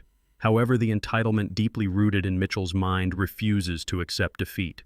When they return to the stolen house, they do not pack their belongings. They do not prepare to surrender the property gracefully. Driven by sheer irrational madness, Mitchell and Diane lock the heavy oak front doors. They pull the thick curtains closed over every window. They deliberately barricade themselves inside my home, stubbornly refusing to leave. The heavy oak doors remain locked. The thick curtains obscure every window of the stolen property. Mitchell and Diane have officially transitioned from arrogant socialites into desperate squatters. I stand on the pavement across the street, illuminated only by the pale amber glow of the neighborhood street lamps. Javier stands beside me, his tablet emitting a faint blue light that highlights the grim line of his jaw. He reads the latest email sent by the cheap strip mall attorney Mitchell hired. The email is a frantic, legally baseless manifesto. Mitchell and Diane are claiming squatter rights. They refuse to vacate the premises despite the court-mandated 48-hour eviction notice. The email contains a highly specific, vicious threat. If Vanguard Capital or local law enforcement attempts to breach the doors, Mitchell promises to completely destroy the interior of the house. He threatens to take a sledgehammer to the imported marble countertops. He promises to shatter the custom floor-to-ceiling windows and pour concrete down the primary plumbing lines. They are holding my home hostage to force a financial settlement. Javier looks up from his digital screen, thoroughly disgusted by the sheer audacity of the threat. He asks if we should request an emergency tactical extraction from the county sheriff to forcibly remove them before they can inflict severe structural damage to the property. I shake my head. I do not negotiate with terrorists, and I certainly do not reward temper tantrums with dramatic police standoffs. A tactical breach would give Mitchell exactly what he desperately craves: It would give him an audience, a stage to play the victim, and a chaotic environment where he could intentionally injure himself to file a frivolous civil lawsuit against my firm. I greatly prefer a much more quiet and clinical approach. I will not break down the door. I will simply make the interior of the house completely uninhabitable for them. I turn my gaze back to the dark, silent barricade. Mitchell and Diane fundamentally misunderstand the environment they are currently trying to conquer. They view this massive house as a pristine status symbol, a collection of expensive fixtures and premium square footage designed solely for their comfort. I view the estate as a highly vulnerable, interconnected mechanical organism. I know every single hidden pipe, every electrical wire, and every subterranean water valve in this entire neighborhood. Decades ago, long before Vanguard Capital evolved into a multi-billion-dollar private equity firm, I spent my youth working double shifts in commercial construction. I dedicated grueling years mapping electrical grids and laying municipal water lines deep in the dirt. I know exactly how the infrastructure of this specific residential development breathes. Mitchell assumes his barricade makes him untouchable. He does not realize that a modern house is entirely dependent on the external municipal lifelines running directly beneath his feet. I pull my secure cellular device from the interior pocket of my tailored suit jacket. I make 3 consecutive phone calls. As the legal owner of the property and the sole director of Vanguard Capital Holdings, I possess the absolute unquestionable authority to manage the utility accounts. First, I call the municipal power company. I provide my secure corporate identification credentials and order an immediate total disconnection of all electrical services to the property due to a severe structural liability hazard. Within 60 seconds, the advanced smart meter securely attached to the side of the brick house receives a direct digital kill signal from the central grid. The faint ambient glow leaking through the edges of Mitchell's closed curtains vanishes instantly. The massive house plunges into absolute suffocating darkness. Next, I immediately contact the regional municipal gas provider. I report an unauthorized occupation of a foreclosed property and officially terminate the natural gas line feeding the estate. I do not stop there. I hand my cellular device to Javier, walk away from the armored town car, and step onto the manicured grass near the edge of the street. I quickly locate the heavy circular iron plate embedded in the concrete curb. I kneel, gripping the cold, textured iron, and lift the heavy municipal water cover entirely with my bare hands. I reach down into the dark, damp subterranean chamber. My fingers easily locate the primary brass shutoff valve. I grip the cold metal and pull it sharply to the right. The heavy valve groans against the immense water pressure, resisting for a fraction of a second before yielding to my raw physical strength. I turn it until it locks completely. I instantly sever the main water supply to the entire property. I step back onto the paved street and brush the damp dirt from my hands. Mitchell and Diane are now completely trapped inside a pitch-black airtight box. The central climate control system is completely dead. The ambient temperature inside the sealed house will rapidly climb as the suffocating summer humidity of the night settles over the neighborhood. They cannot flip a single electrical switch to illuminate their immediate surroundings. They cannot operate the gas stove to boil water. They cannot flush a toilet, wash their faces, or run a single drop of clean water from the tap. They threatened to pour concrete down my plumbing lines, so I simply removed the water required to mix the concrete. They are completely isolated, stripped of every modern convenience they rely upon to function as civilized human beings. The psychological pressure of absolute darkness and silence is a heavy, crushing weight. I stand beside Javier and watch the dark silhouette of the house waiting with cold, unyielding patience. The suffocating reality of their situation does not take long to break them entirely. 20 minutes pass. The heavy oak front doors suddenly rattle violently. The loud sound of heavy furniture being dragged across the hardwood floor echoes through the quiet residential street. The metal deadbolt clicks loudly. The doors fly open, crashing against the exterior brick walls. Mitchell storms out onto the front porch, panting heavily. He is sweating profusely, his expensive dress shirt unbuttoned and plastered directly to his chest. His refined country club veneer has completely evaporated, leaving behind a frantic cornered animal. He holds a solid aluminum baseball bat gripped tightly in his right hand. He steps off the porch and marches onto the front lawn, his wild eyes scanning the dark street until they lock directly onto my calm posture. Mitchell completely loses his mind and screams my name into the warm night air. He charges forward, sprinting across the grass with absolute malicious intent. He intends to inflict severe violence. I do not step back. I stand perfectly still under the street lamp, watching him close the distance. Mitchell is blinded by his fury and entirely unfamiliar with the physical terrain in the darkness. He sprints blindly and completely fails to see the heavy coiled garden hose. His expensive leather shoe catches violently on the thick rubber. He drops the heavy aluminum bat, pitching violently forward without any structural support. Mitchell crashes down hard, planting his face directly into the thick, wet mud, just as the blinding, flashing red and blue lights of 2 county sheriff cruisers finally illuminate the dark residential street. The flashing red and blue lights of the county sheriff cruisers violently illuminate the dark street. The harsh strobe effect washes over Mitchell as he lies completely paralyzed in the wet mud. He groans in absolute agony, his expensive dress shirt soaked in dirty water and ruined by his own blind fury.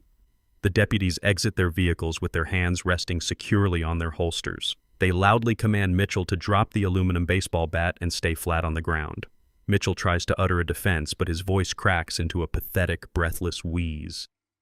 Javier and I do not linger to watch the deputies press Mitchell's face into the earth and secure heavy steel handcuffs around his wrists.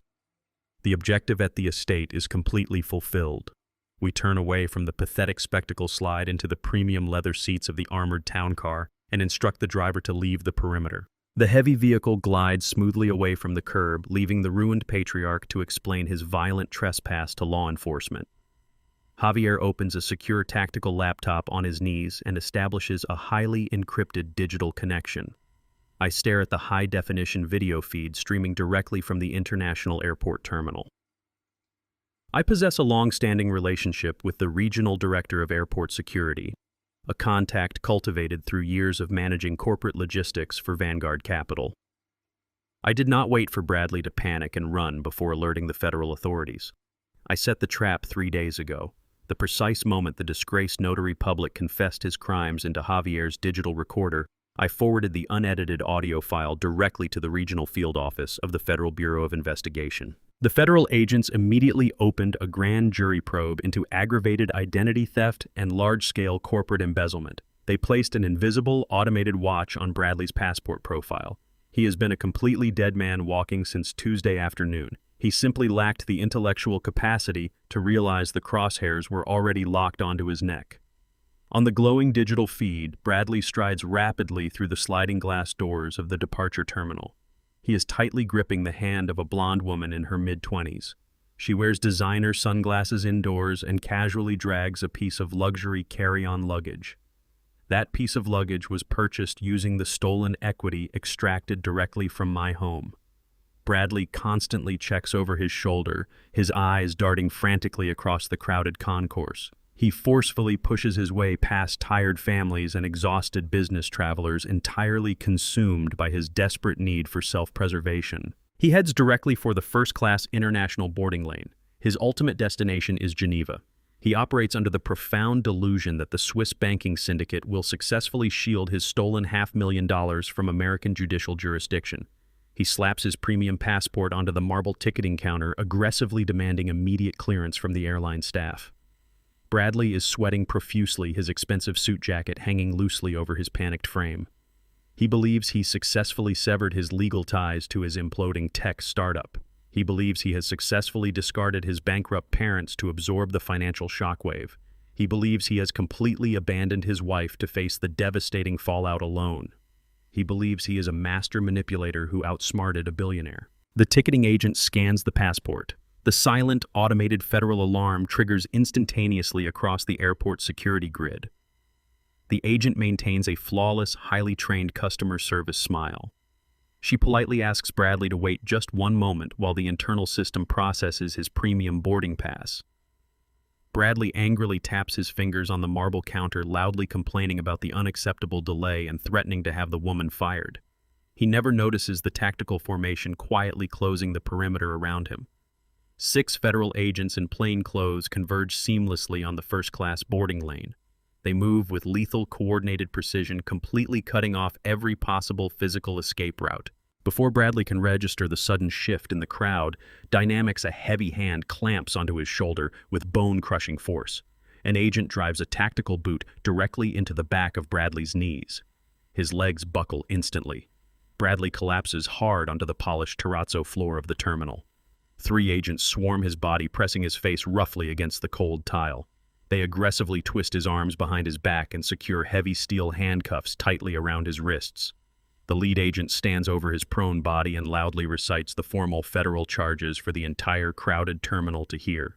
He charges him with aggravated wire fraud, international money laundering, grand larceny felony, elder exploitation, and attempting to flee federal prosecution. Bradley thrashes wildly against the polished floor, screaming frantically that there has been a terrible mistake.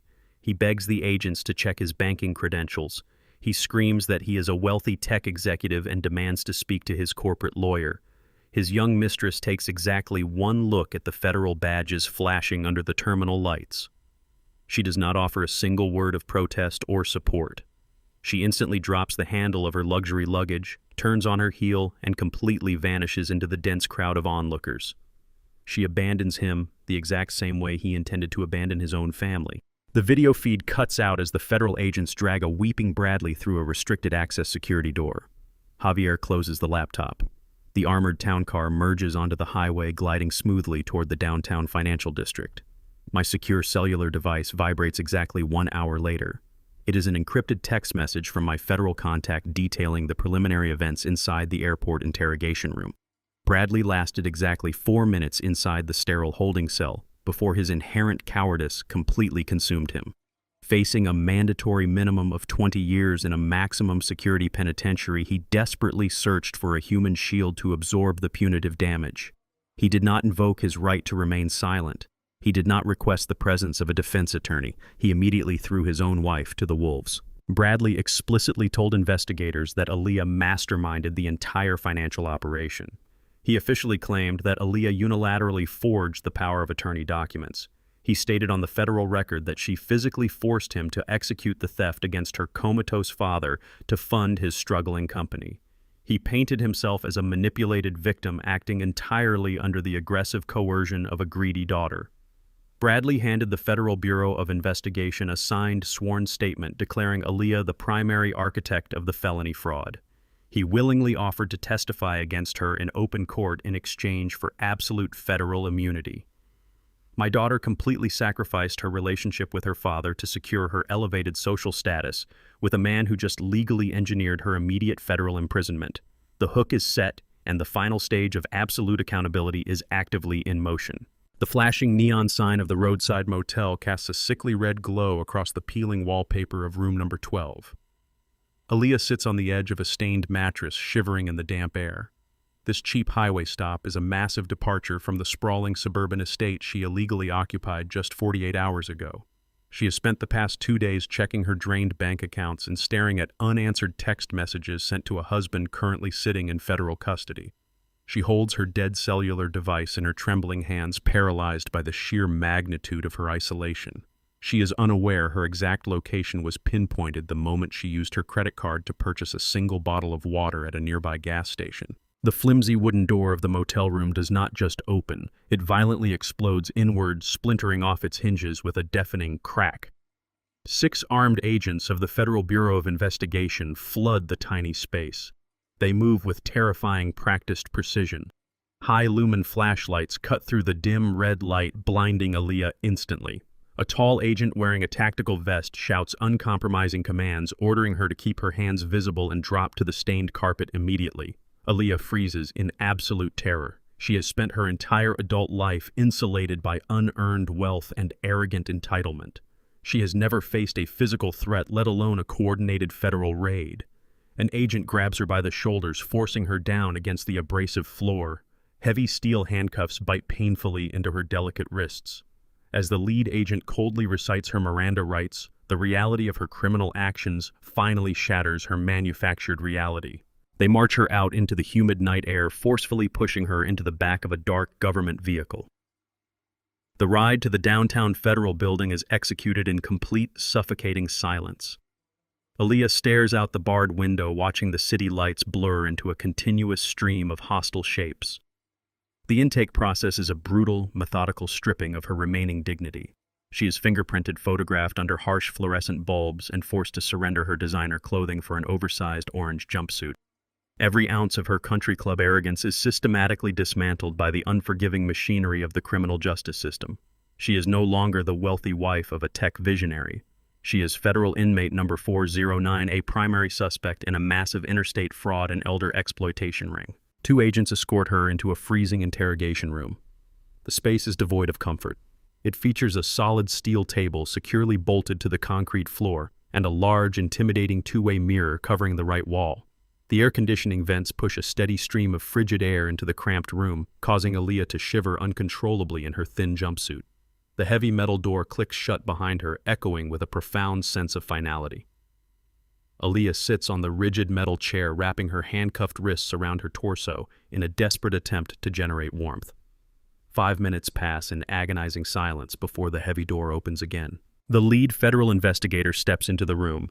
He carries a thick manila folder and a small digital audio device. He does not offer her a glass of water. He does not offer false reassurances or play the role of a sympathetic confidant.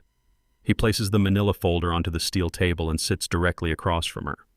He looks at Aaliyah with the cold, calculating gaze of a predator evaluating completely defenseless prey. He informs her that her husband Bradley was successfully intercepted attempting to flee the country with $500,000 in stolen corporate funds. He states that Bradley is currently sitting in a holding cell exactly 3 floors above them. Aaliyah opens her mouth to speak, desperate to craft a narrative painting herself as an innocent bystander, but the investigator raises his hand to silence her immediately. He tells her that Bradley has already provided a comprehensive sworn statement regarding the origin of the forged mortgage documents. The investigator pushes a button on the digital audio device. The crisp voice of Bradley fills the freezing room. Aaliyah sits in horrified silence as she listens to her husband aggressively betray her. Bradley claims on the federal record that Aaliyah unilaterally masterminded the entire fraudulent scheme. He tells the investigators that she physically brought the blank power of attorney paperwork to their apartment. He swears she manipulated the disgraced notary public and forced Bradley to facilitate the financial theft against his will. He paints Aaliyah as a ruthless architect of elder abuse and desperately positions himself as a terrified victim. The digital audio recording clicks off, leaving a heavy ringing silence in the interrogation room.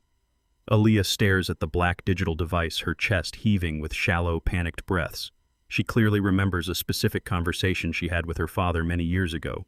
He explicitly warned her about the fundamental nature of greedy individuals. He told her that there is absolutely no honor among thieves, and that a man who measures his absolute worth by the money he can steal will happily throw his own family into the fire to save himself.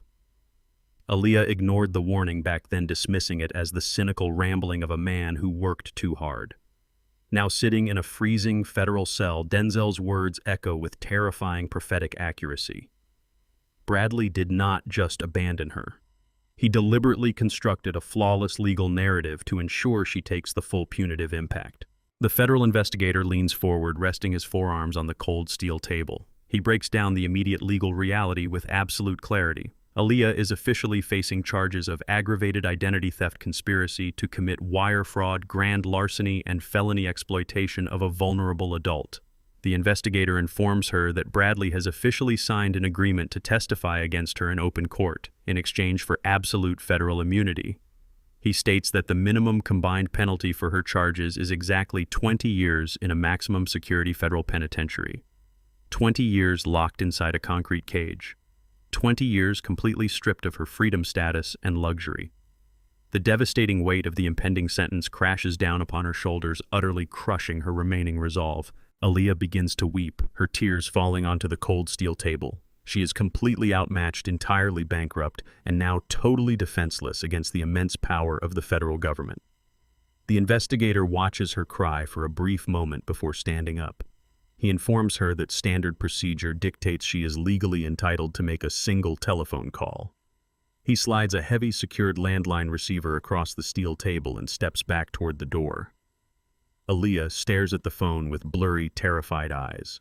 She does not call her former wealthy socialite friends. She does not call Mitchell and Diane, who are currently fighting their own catastrophic legal battles. She possesses only one single remaining lifeline. Her shaking fingers slowly dial the familiar memorized sequence of numbers. The line rings twice before connecting. Aaliyah clutches the receiver tightly against her ear, listening to the calm, steady breathing on the other end of the line. She falls to her knees beside the steel table, the heavy chains of her handcuffs clinking loudly. She weeps into the receiver, completely shattering her remaining pride. She begs her father to save her from the federal prosecutors. She begs him to hire Javier, his chief legal counsel, to defend her in court. She pleads for salvation, offering total submission to his will in exchange for a legal rescue. She is drowning in the absolute darkest moment of her life, desperately begging the man she betrayed to pull her from the wreckage. The heavy encrypted cellular device rests on the polished mahogany desk inside my corporate suite.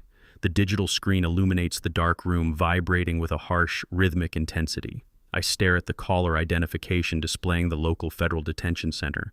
I let it ring 3 times, allowing the heavy weight of the moment to settle over the quiet room before I finally pick up the receiver.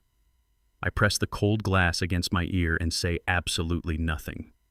Aaliyah's voice instantly shatters the silence. She is sobbing hysterically, gasping for air as her manufactured world entirely collapses around her. She begs me for immediate salvation. She pleads with me to send Javier to the downtown federal building. She promises she will sign whatever corporate documents I want, surrender any proxy voting rights she possesses, and completely submit to my authority if I simply use my private equity billions to purchase her freedom. She screams that the federal investigators are trying to lock her in a concrete cage for 20 years and that Bradley betrayed her. She demands a formidable financial shield, desperately clinging to the pathetic delusion that my immense wealth exists solely to insulate her from the catastrophic results of her own malicious actions. I listen to her frantic weeping, feeling the cold, rigid discipline of my military background harden my heart against the biological instinct to comfort my child. I do not raise my voice. I speak with the clinical, devastating precision of a judge delivering a final, unyielding verdict. I inform Aaliyah that Javier is the chief legal counsel for Vanguard Capital Holdings. I explain his exclusive professional mandate is to protect the vast assets of my corporate empire from hostile external threats. He does not provide criminal defense services for individuals who actively commit felony fraud against his employer.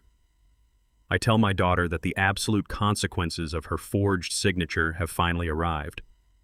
She consciously chose to manipulate a disgraced notary public. She consciously chose to execute a fraudulent power of attorney while I lay dying in a sterile hospital bed. She consciously chose to prioritize stolen luxury over the life of her own father. I explicitly state that accountability is not a shared corporate asset, and she must now bear the full crushing weight of the federal criminal charges completely alone. Aaliyah gasps, her voice breaking into a high-pitched wail as she realizes I am entirely serious about denying her request. She accuses me of being a cold monster, claiming a real father would never abandon his only child to the harsh reality of the criminal justice system. Her desperate accusations trigger a vivid memory from my youth.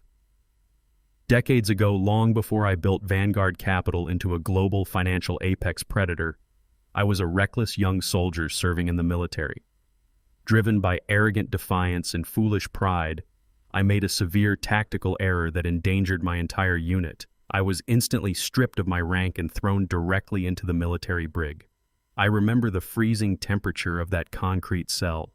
I remember the heavy iron door slamming shut, locking me in absolute suffocating darkness. I spent grueling weeks in that miserable confinement, foolishly waiting for a superior officer to take pity on me and grant me an unearned pardon. No one came. No one offered a magical rescue. I was forced to sit in the damp, cold darkness and confront the undeniable reality of my own catastrophic failures. That brutal confinement was the absolute defining crucible of my entire life. It completely burned away my entitlement and forged the relentless, unyielding fortitude required to survive a harsh and unforgiving world. I learned that taking absolute responsibility for your own actions is the only genuine path to true rehabilitation. I realize now that my immense insulating wealth completely robbed Aaliyah of experiencing that necessary crucible. I bring my attention back to the present moment, listening to Aaliyah weep into the federal receiver. I tell her the absolute truth. I explain that shielding her from this mandatory punishment would only guarantee her permanent moral destruction. True strength cannot be purchased with a corporate checkbook. It must be forged in the dark. I advise her to immediately stop talking to the federal investigators. I instruct her to formally request a court-appointed public defender and gracefully accept whatever punitive plea deal the federal prosecutors eventually offer. I tell her that surviving her mandated prison sentence is the only way she will ever truly become the strong, resilient woman her mother originally envisioned. Aaliyah screams my name loudly, desperately begging me not to leave her alone in the freezing interrogation room. I do not offer a single word of comfort. I slowly pulled the device away from my ear and firmly pressed the digital button to immediately end the call. The line goes completely dead. I immediately open the security settings on my cellular device and permanently block the incoming Federal Detention Center number. I sever the final emotional tie, completely detaching myself from the architects of my betrayal. 48 hours later, the immense legal machinery of Vanguard Capital completes its methodical destruction of the fraudulent conspiracy. My elite lead litigator stands before the presiding judge in the downtown civil district courtroom. She formally presents the sworn federal confession obtained from Bradley, proving beyond a shadow of a doubt that the original power of attorney was executed under completely fraudulent, illegal pretenses. The stern judge reviews the irrefutable evidence and strikes his heavy wooden gavel with absolute finality. He immediately signs an expedited court order completely reversing the fraudulent deed transfer. The local municipal records are instantly updated, legally returning the sprawling suburban estate directly to my name. Mitchell and Diane's desperate barricaded stand inside my pitch-black property is officially rendered legally void. They are no longer defiant homeowners fighting a corporate takeover.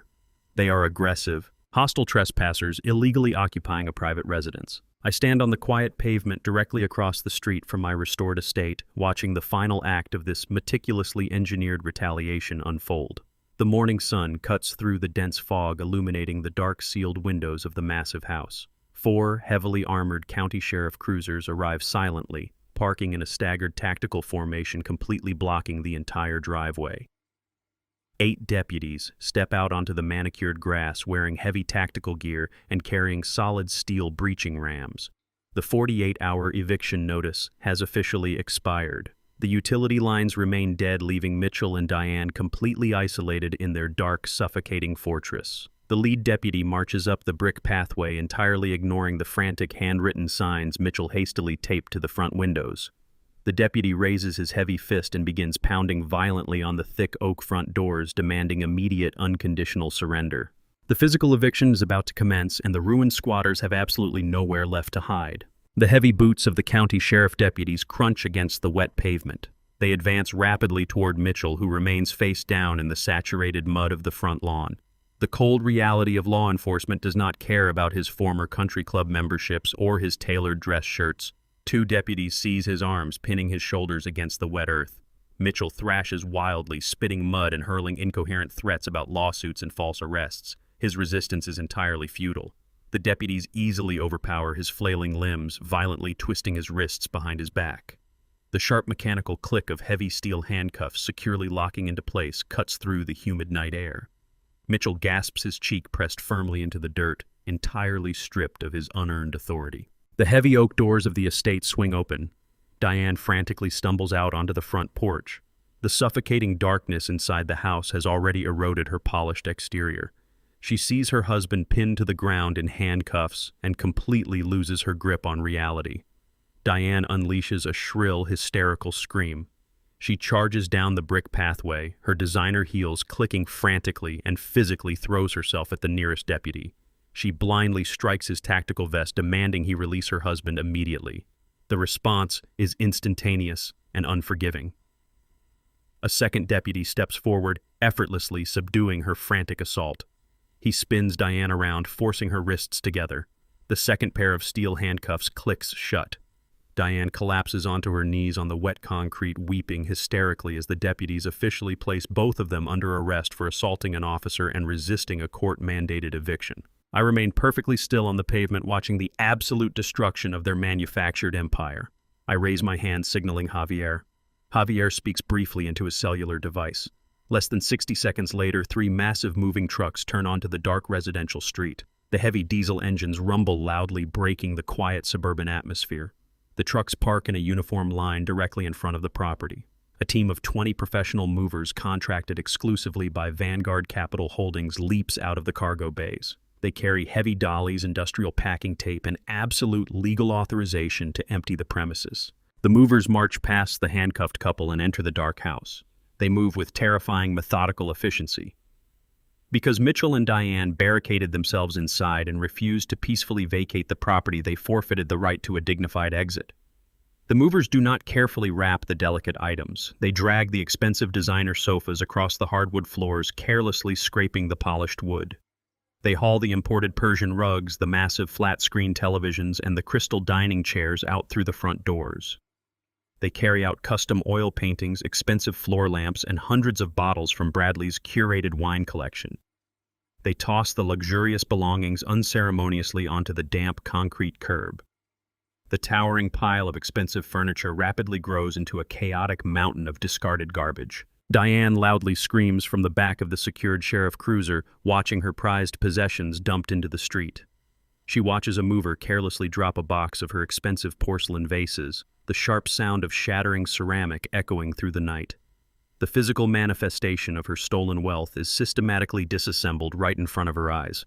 Every single item purchased with the equity extracted from my home is violently expelled. They are left with absolutely nothing but the muddy clothes on their backs. The absolute humiliation reaches its ultimate climax when a bright white light suddenly floods the street. A local news van aggressively mounts the curb tires, screeching to a halt. I instructed Javier to leak the high-profile eviction and the ongoing federal fraud investigation to the local press hours ago. The news crew spills out of the van with heavy broadcast cameras and bright halogen spotlights. They rush directly toward the sheriff cruisers, capturing every pathetic detail of Mitchell and Diane's downfall. The flashing cameras illuminate Mitchell's mud-caked face and Diane's ruined mascara. A reporter shoves a microphone aggressively toward the cruiser window, loudly asking Mitchell how it feels to be arrested for defrauding an elderly man. The reporter loudly brands them the neighborhood fraudster family, broadcasting their criminal entitlement to the entire city. The social standing they prioritized above all else is permanently obliterated. They will never attend another elite gala. They will never walk into their country club again. Their names are now permanently synonymous with felony fraud, elder abuse, and spectacular public disgrace. I turn away from the flashing cameras and the chaotic mountain of discarded furniture. I walk back to the armored town car and slide into the quiet, climate-controlled sanctuary of the back seat. The heavy door closes instantly, muting the screaming and the sirens. I look out the tinted window, watching Mitchell press his face against the glass of the police cruiser. I stare at him and my mind drifts back to the very beginning of this nightmare. I remember the exact night they threw me out of this house. I remember standing on this exact street, physically broken, completely abandoned by my daughter, and treated like disposable trash by the people currently sitting in handcuffs. They looked down at me with profound disgust, entirely confident in their superior status, assuming I was nothing more than a helpless victim destined to fade away. They believed my age and my silence made me exceptionally weak. They failed to understand that a man who built an empire from the ground up never forgets a single detail of a betrayal. The profound humiliation I suffered that freezing night has now been returned directly to them with devastating, amplified precision. The massive circle of accountability is completely closed. The scales of justice are finally perfectly balanced. The silent contemplation is broken by the sharp, continuous vibration of my encrypted cellular device resting on the leather seat. I pull the heavy phone from my pocket and see Javier's name flashing on the caller identification screen. I accept the call, pressing the cold device to my ear. Javier speaks with his usual clinical efficiency, wasting no time with pleasantries. He informs me that the lead federal prosecutor overseeing the grand jury indictment has just directly contacted the legal department of Vanguard Capital. The prosecutor urgently requires my official notarized victim impact statement to completely finalize the ongoing legal proceedings. The presiding federal judge is currently waiting for my sworn testimony to accurately determine the absolute severity of the impending punishment. Javier states with absolute clarity that my exact words will directly dictate whether Aaliyah successfully receives a significantly reduced sentence or definitively faces the absolute maximum penalty of 20 years locked inside a federal penitentiary. I lower the phone from my ear, staring quietly into the dark, chaotic night. The massive weight of the situation settles over my shoulders. I hold my only daughter's entire future, her absolute fate, firmly in the palm of my hand. The heavy mahogany doors of the federal courtroom swing open, silencing the low hum of nervous whispers echoing across the polished marble floors. I walk down the central aisle with the measured, unyielding stride of a man who has completely reclaimed his empire. Javier walks one pace behind me, carrying the black leather portfolio containing my official victim impact statement. The courtroom is a sterile, imposing theater of absolute accountability. I step up to the polished wooden podium and look directly at the defense tables. The architects of my betrayal are all gathered in one room, completely stripped of their arrogant illusions. Bradley sits slumped in a bright orange federal inmate jumpsuit, his wrists restrained by heavy steel cuffs linked to a waist chain.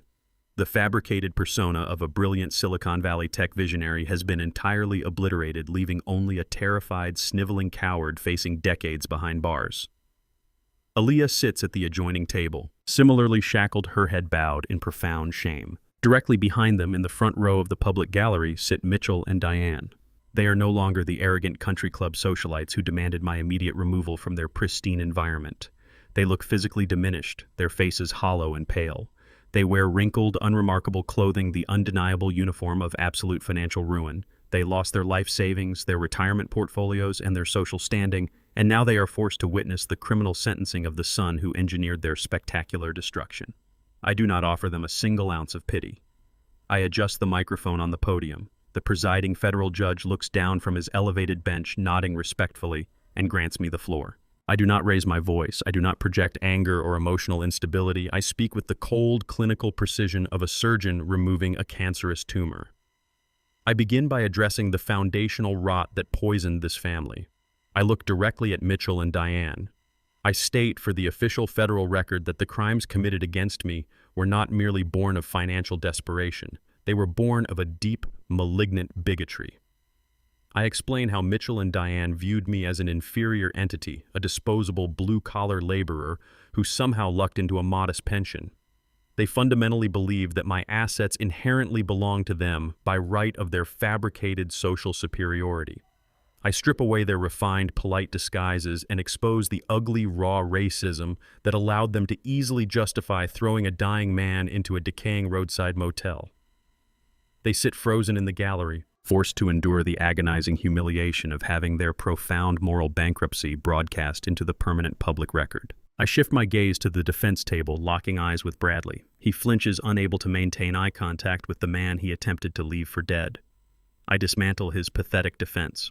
I tell the court that Bradley is not a victim of circumstance or a manipulated husband.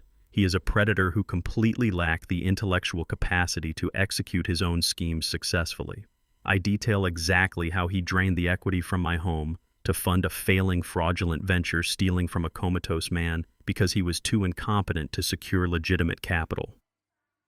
I highlight his ultimate act of cowardice. The exact moment he faced federal scrutiny at the airport departure gate, he immediately signed a sworn statement blaming his own wife for the entire criminal operation. I point out that a man who sacrifices his family to save his own skin possesses absolutely no redeeming value to society and poses a continuous severe threat to the public. Bradley buries his face in his chained hands. I then deliver the final devastating reality check. I ask the presiding judge for permission to submit one final piece of financial documentation into the court record. Javier steps forward and hands the judge a certified corporate prospectus from Vanguard Capital Holdings. The judge reviews the document, his eyebrows raising in visible surprise. I turn to face the defendants in the gallery. For 2 years, I allowed my daughter and her new family to believe I was a retired middle-class widower living on a fixed, finite income. I deliberately hid the scope of my achievements to ensure Aaliyah valued hard work over unearned luxury. I look directly at Bradley, then at Mitchell and Diane, and finally at Aaliyah. I formally announce my true net worth to the open federal court. I declare that Vanguard Capital Holdings manages an international portfolio exceeding $4 billion. I am the sole founder, the primary shareholder, and the absolute dictator of that empire. A heavy, suffocating silence violently drops over the entire courtroom. Mitchell physically recoils, his jaw dropping open as the sheer magnitude of his miscalculation short-circuits his brain. Diane lets out a sharp, breathless gasp, gripping the wooden pew in front of her. Bradley stares at me with wide, bloodshot eyes, his mind struggling to process the catastrophic irony of his actions. I speak slowly, ensuring every single syllable penetrates their fractured minds. I explain that they committed aggravated wire fraud, orchestrated felony elder abuse, completely destroyed their social standing, and guaranteed their own federal imprisonment for a pathetic, insignificant $500,000. It was an amount of money I could have easily authorized with a single signature on a Tuesday afternoon. Had they simply treated me with a shred of basic human dignity, had they simply shown me a fraction of the respect a father deserves, they would have eventually inherited a multi-billion-dollar global empire. They traded a kingdom for absolute irredeemable ruin. The psychological devastation is instantaneous and absolute. Mitchell begins to weep silently in the gallery, mourning the astronomical wealth he carelessly threw into the fire. Bradley physically slumps forward, resting his forehead against the cold steel table, entirely crushed by the astronomical weight of his own profound stupidity. Aaliyah stares at me, her eyes completely devoid of light, finally understanding the boundless magnitude of the fortress I had built to protect her, a fortress she deliberately chose to burn to the ground. I step back from the wooden podium, my posture rigid and uncompromising. My official statement is complete. The presiding federal judge organizes his paperwork, his expression hardening into a mask of pure judicial authority. He looks down at Bradley with absolute contempt. The judge states that in his 30 years on the federal bench, he has rarely witnessed a defendant display such a profound lack of morality, cowardice, and entitlement. He rejects every plea for leniency presented by the defense. The judge firmly strikes his gavel and sentences Bradley to 12 years in a maximum security federal penitentiary, mandating full financial restitution upon his eventual release. Bradley is immediately hauled to his feet by two armed federal marshals and dragged through the heavy side doors, disappearing into the dark machinery of the penal system. The courtroom remains completely silent. The judge turns his imposing gaze toward the adjoining defense table. He looks down at Aaliyah, who sits trembling in her oversized orange jumpsuit. The judge then looks directly at me, his pen hovering over the official sentencing documents. He acknowledges that Aaliyah was complicit in the forgery, but notes her husband's aggressive manipulation tactics. The judge addresses me clearly, stating that the federal prosecution is willing to heavily weigh the desires of the primary victim in this specific instance. He asks me to approach the podium once more. He awaits my final binding recommendation regarding the punitive fate of my only daughter. The heavy oak doors of the courtroom swing open. The intense, chaotic energy of the press corps instantly bleeds into the sterile hallway. I step out, leaving the suffocating atmosphere of the federal sentencing behind me. Javier walks silently at my side. He has spent the last 48 hours dismantling Mitchell and Diane's pathetic squatter operation, permanently purging my property of their toxic entitlement. We walk down the long, polished marble corridor, the sharp clicking of our shoes echoing against the high ceilings. The legal battle is completely over. The empire is entirely secure. The absolute unyielding machinery of accountability has functioned flawlessly. I stop near the massive glass exit doors leading out to the federal plaza. I do not look back toward the courtroom, but I can hear the slow, unsteady footsteps approaching from behind. I turn around. Aaliyah stands a few feet away, flanked by her weary public defender. She is no longer wearing the orange federal jumpsuit, but her wrinkled, unremarkable street clothes do not disguise the profound humiliation completely etched into her face. The presiding federal judge honored my formal request. I stood at the podium and delivered my final binding recommendation. I explicitly stated that my daughter was a willing participant in the forgery, but she lacked the intellectual capacity to mastermind the financial operation. I requested leniency. The judge granted her a suspended sentence, completely sparing her from a maximum security penitentiary. Instead, he imposed 5 years of severe, heavily monitored probation and ordered astronomical financial restitution. Aaliyah is now officially a convicted felon. She is completely bankrupt, entirely disgraced, and stripped of the protective armor I foolishly built around her. She takes a hesitant step forward, her eyes darting nervously toward Javier before locking directly onto my face. She looks absolutely exhausted. The arrogant, entitled woman who threatened to lock me in a psychiatric ward has been entirely eradicated. The terror of facing a 20-year prison sentence completely shattered her fabricated superiority. Aaliyah looks at me, her lower lip trembling. She expects the familiar safety net. She assumes that because I legally shielded her from federal prison, the emotional bridge between us is somehow automatically repaired. She takes another step, closing the physical distance. She looks up at me with wide, pleading eyes and asks the inevitable question. She asks if she can come home. She promises she will change. She swears she has learned her lesson and begs for permission to return to the sprawling suburban estate she aggressively tried to steal. I stand perfectly still, staring at my daughter. The biological instinct to comfort her, to wrap my arms around her and shield her from the terrifying reality of her situation is incredibly strong. I remember her mother Brenda making me promise to protect our family. I remember the countless sacrifices I made to ensure Aaliyah never experienced the brutal, grinding poverty of my youth. But I also remember lying in that decaying motel room, physically broken, completely abandoned by the child I gave everything to. I remember the cold, calculated precision she employed to forge my signature and steal my legacy. I understand now with absolute clarity that enabling a traitor only breeds more treason. Unconditional love does not require unconditional submission to abuse. To invite her back into my home to restore her access to my wealth would entirely invalidate the devastating crucible she just survived. She must learn the absolute value of consequences. I reach into the interior pocket of my bespoke suit jacket. I pull out a plain, unmarked white envelope. I extend my arm, holding it out toward her. Aaliyah looks at the envelope, her eyes widening with a flicker of desperate hope. She reaches out with trembling fingers, assuming it contains a massive corporate check or the keys to a new luxury apartment. She takes the envelope and eagerly tears it open.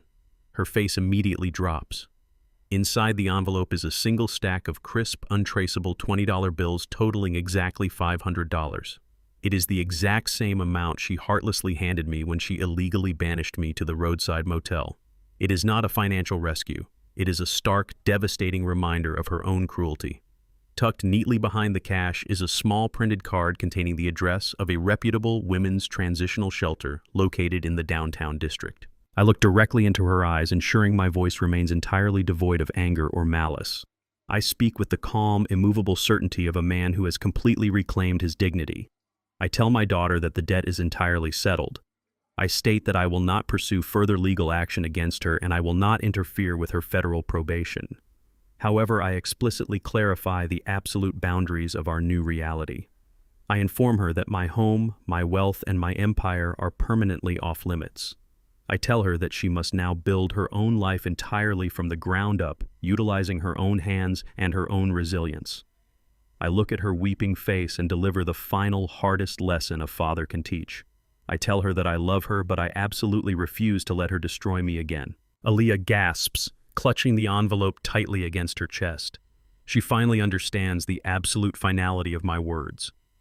There will be no corporate bailout. There will be no emotional reconciliation. The safety net has been permanently removed. I do not linger to watch her cry. I turn my back on my daughter and walk directly toward the heavy glass exit doors. Javier seamlessly falls into step beside me, his silent presence reinforcing the impenetrable wall now surrounding me. I push through the glass doors and step out onto the busy Federal Plaza. The bright afternoon sun cuts through the lingering fog, illuminating the crowded downtown streets. I pause at the top of the concrete steps, taking a deep breath of the crisp air. The massive weight that has crushed my chest for the past 2 years is entirely gone. The agonizing burden of financing my own destruction has been completely lifted. I watch the chaotic flow of the city traffic, feeling a profound, undeniable sense of peace. I survived the ultimate betrayal engineered by the people I loved most. I faced absolute ruin and systematically dismantled the architects of my downfall with cold, calculated precision. I did not merely reclaim my wealth. I reclaimed my autonomy. I reclaimed my right to exist without constant manipulation and deceit. Behind me, the heavy glass doors slowly slide open. Aaliyah steps out onto the plaza. She stands completely alone, clutching her meager envelope, staring out at the unforgiving reality of the city. She looks small, fragile, and entirely stripped of her illusions. She must now navigate a harsh world without the protective insulation of my money. The immense gravity of her choices finally settles over her shoulders. I do not look back. I walk down the concrete steps toward the waiting armored town car. Javier opens the heavy rear door. I slide into the premium leather seat, the quiet climate-controlled interior instantly muting the chaotic noise of the city. I instruct the driver to head toward Vanguard Capital Holdings. The engine hums with quiet, unyielding power, and the vehicle glides smoothly into the heavy traffic, moving forward into a completely untethered future. The armored town car carries me directly back to the suburban estate. I step out of the vehicle and stand in the driveway looking up at the massive structure. It is finally quiet. The chaotic energy of Mitchell and Diane's hostile occupation has been physically removed, but their toxic presence still lingers in the air. The interior of the house smells of their expensive cloying perfumes and the stale residue of Bradley's spilled wine. I refuse to live inside a museum dedicated to their arrogant entitlement. I hire a premium industrial deep cleaning crew. I spend the next 3 days meticulously supervising their every movement. I instruct the crew to scrub the hardwood floors until the original finish shines through. They sanitize the walls, steam clean the carpets, and completely eradicate every single physical trace of Connor and his deceitful family. We tear down the hideous modern art pieces Diane nailed to my walls and throw them directly into a rented industrial dumpster. The crew hauls away the remaining debris, the broken glass, and the lingering filth of their squatter operation. I personally open all the windows, letting the crisp, fresh air violently flush the stagnation out of my home. The cleansing process is brutal and entirely necessary. By the evening of the third day, the sprawling estate is perfectly immaculate. It feels like my home again. With the house completely restored to its pristine condition, I execute the most important task of my return. I walk into my private study and unlock the heavy steel safe hidden beneath the floorboards. I carefully retrieve the polished bronze urn containing Brenda's ashes. During the hostile takeover, I ensured her remains were absolutely protected from their careless hands. I carry the heavy urn into the main living room. The space is completely silent, bathed in the soft, warm glow of the evening light. I walk over to the massive stone fireplace and gently place Brenda's urn back into its rightful position on the center of the pristine mahogany mantelpiece. I stand back and look at it, feeling a profound wave of emotional clarity wash over my soul. I remember the decades we spent building this life together. I remember the brutal sacrifices we made to climb out of poverty, the long nights, and the unbreakable bond we forged in the fires of adversity. Brenda made me promise to protect our family and our legacy. For a long time, I mistakenly believed that meant blindly shielding our daughter from the harsh realities of the world. I realize now that true protection requires ruthless accountability. I have successfully defended the empire we built from the parasites who tried to dismantle it. Our legacy remains completely intact, purified by the fire of consequence. The following morning, Javier arrives at the estate precisely at 9. He carries a thick leather briefcase containing the absolute finality of my financial restructuring. We sit across from each other at the long, polished dining room table.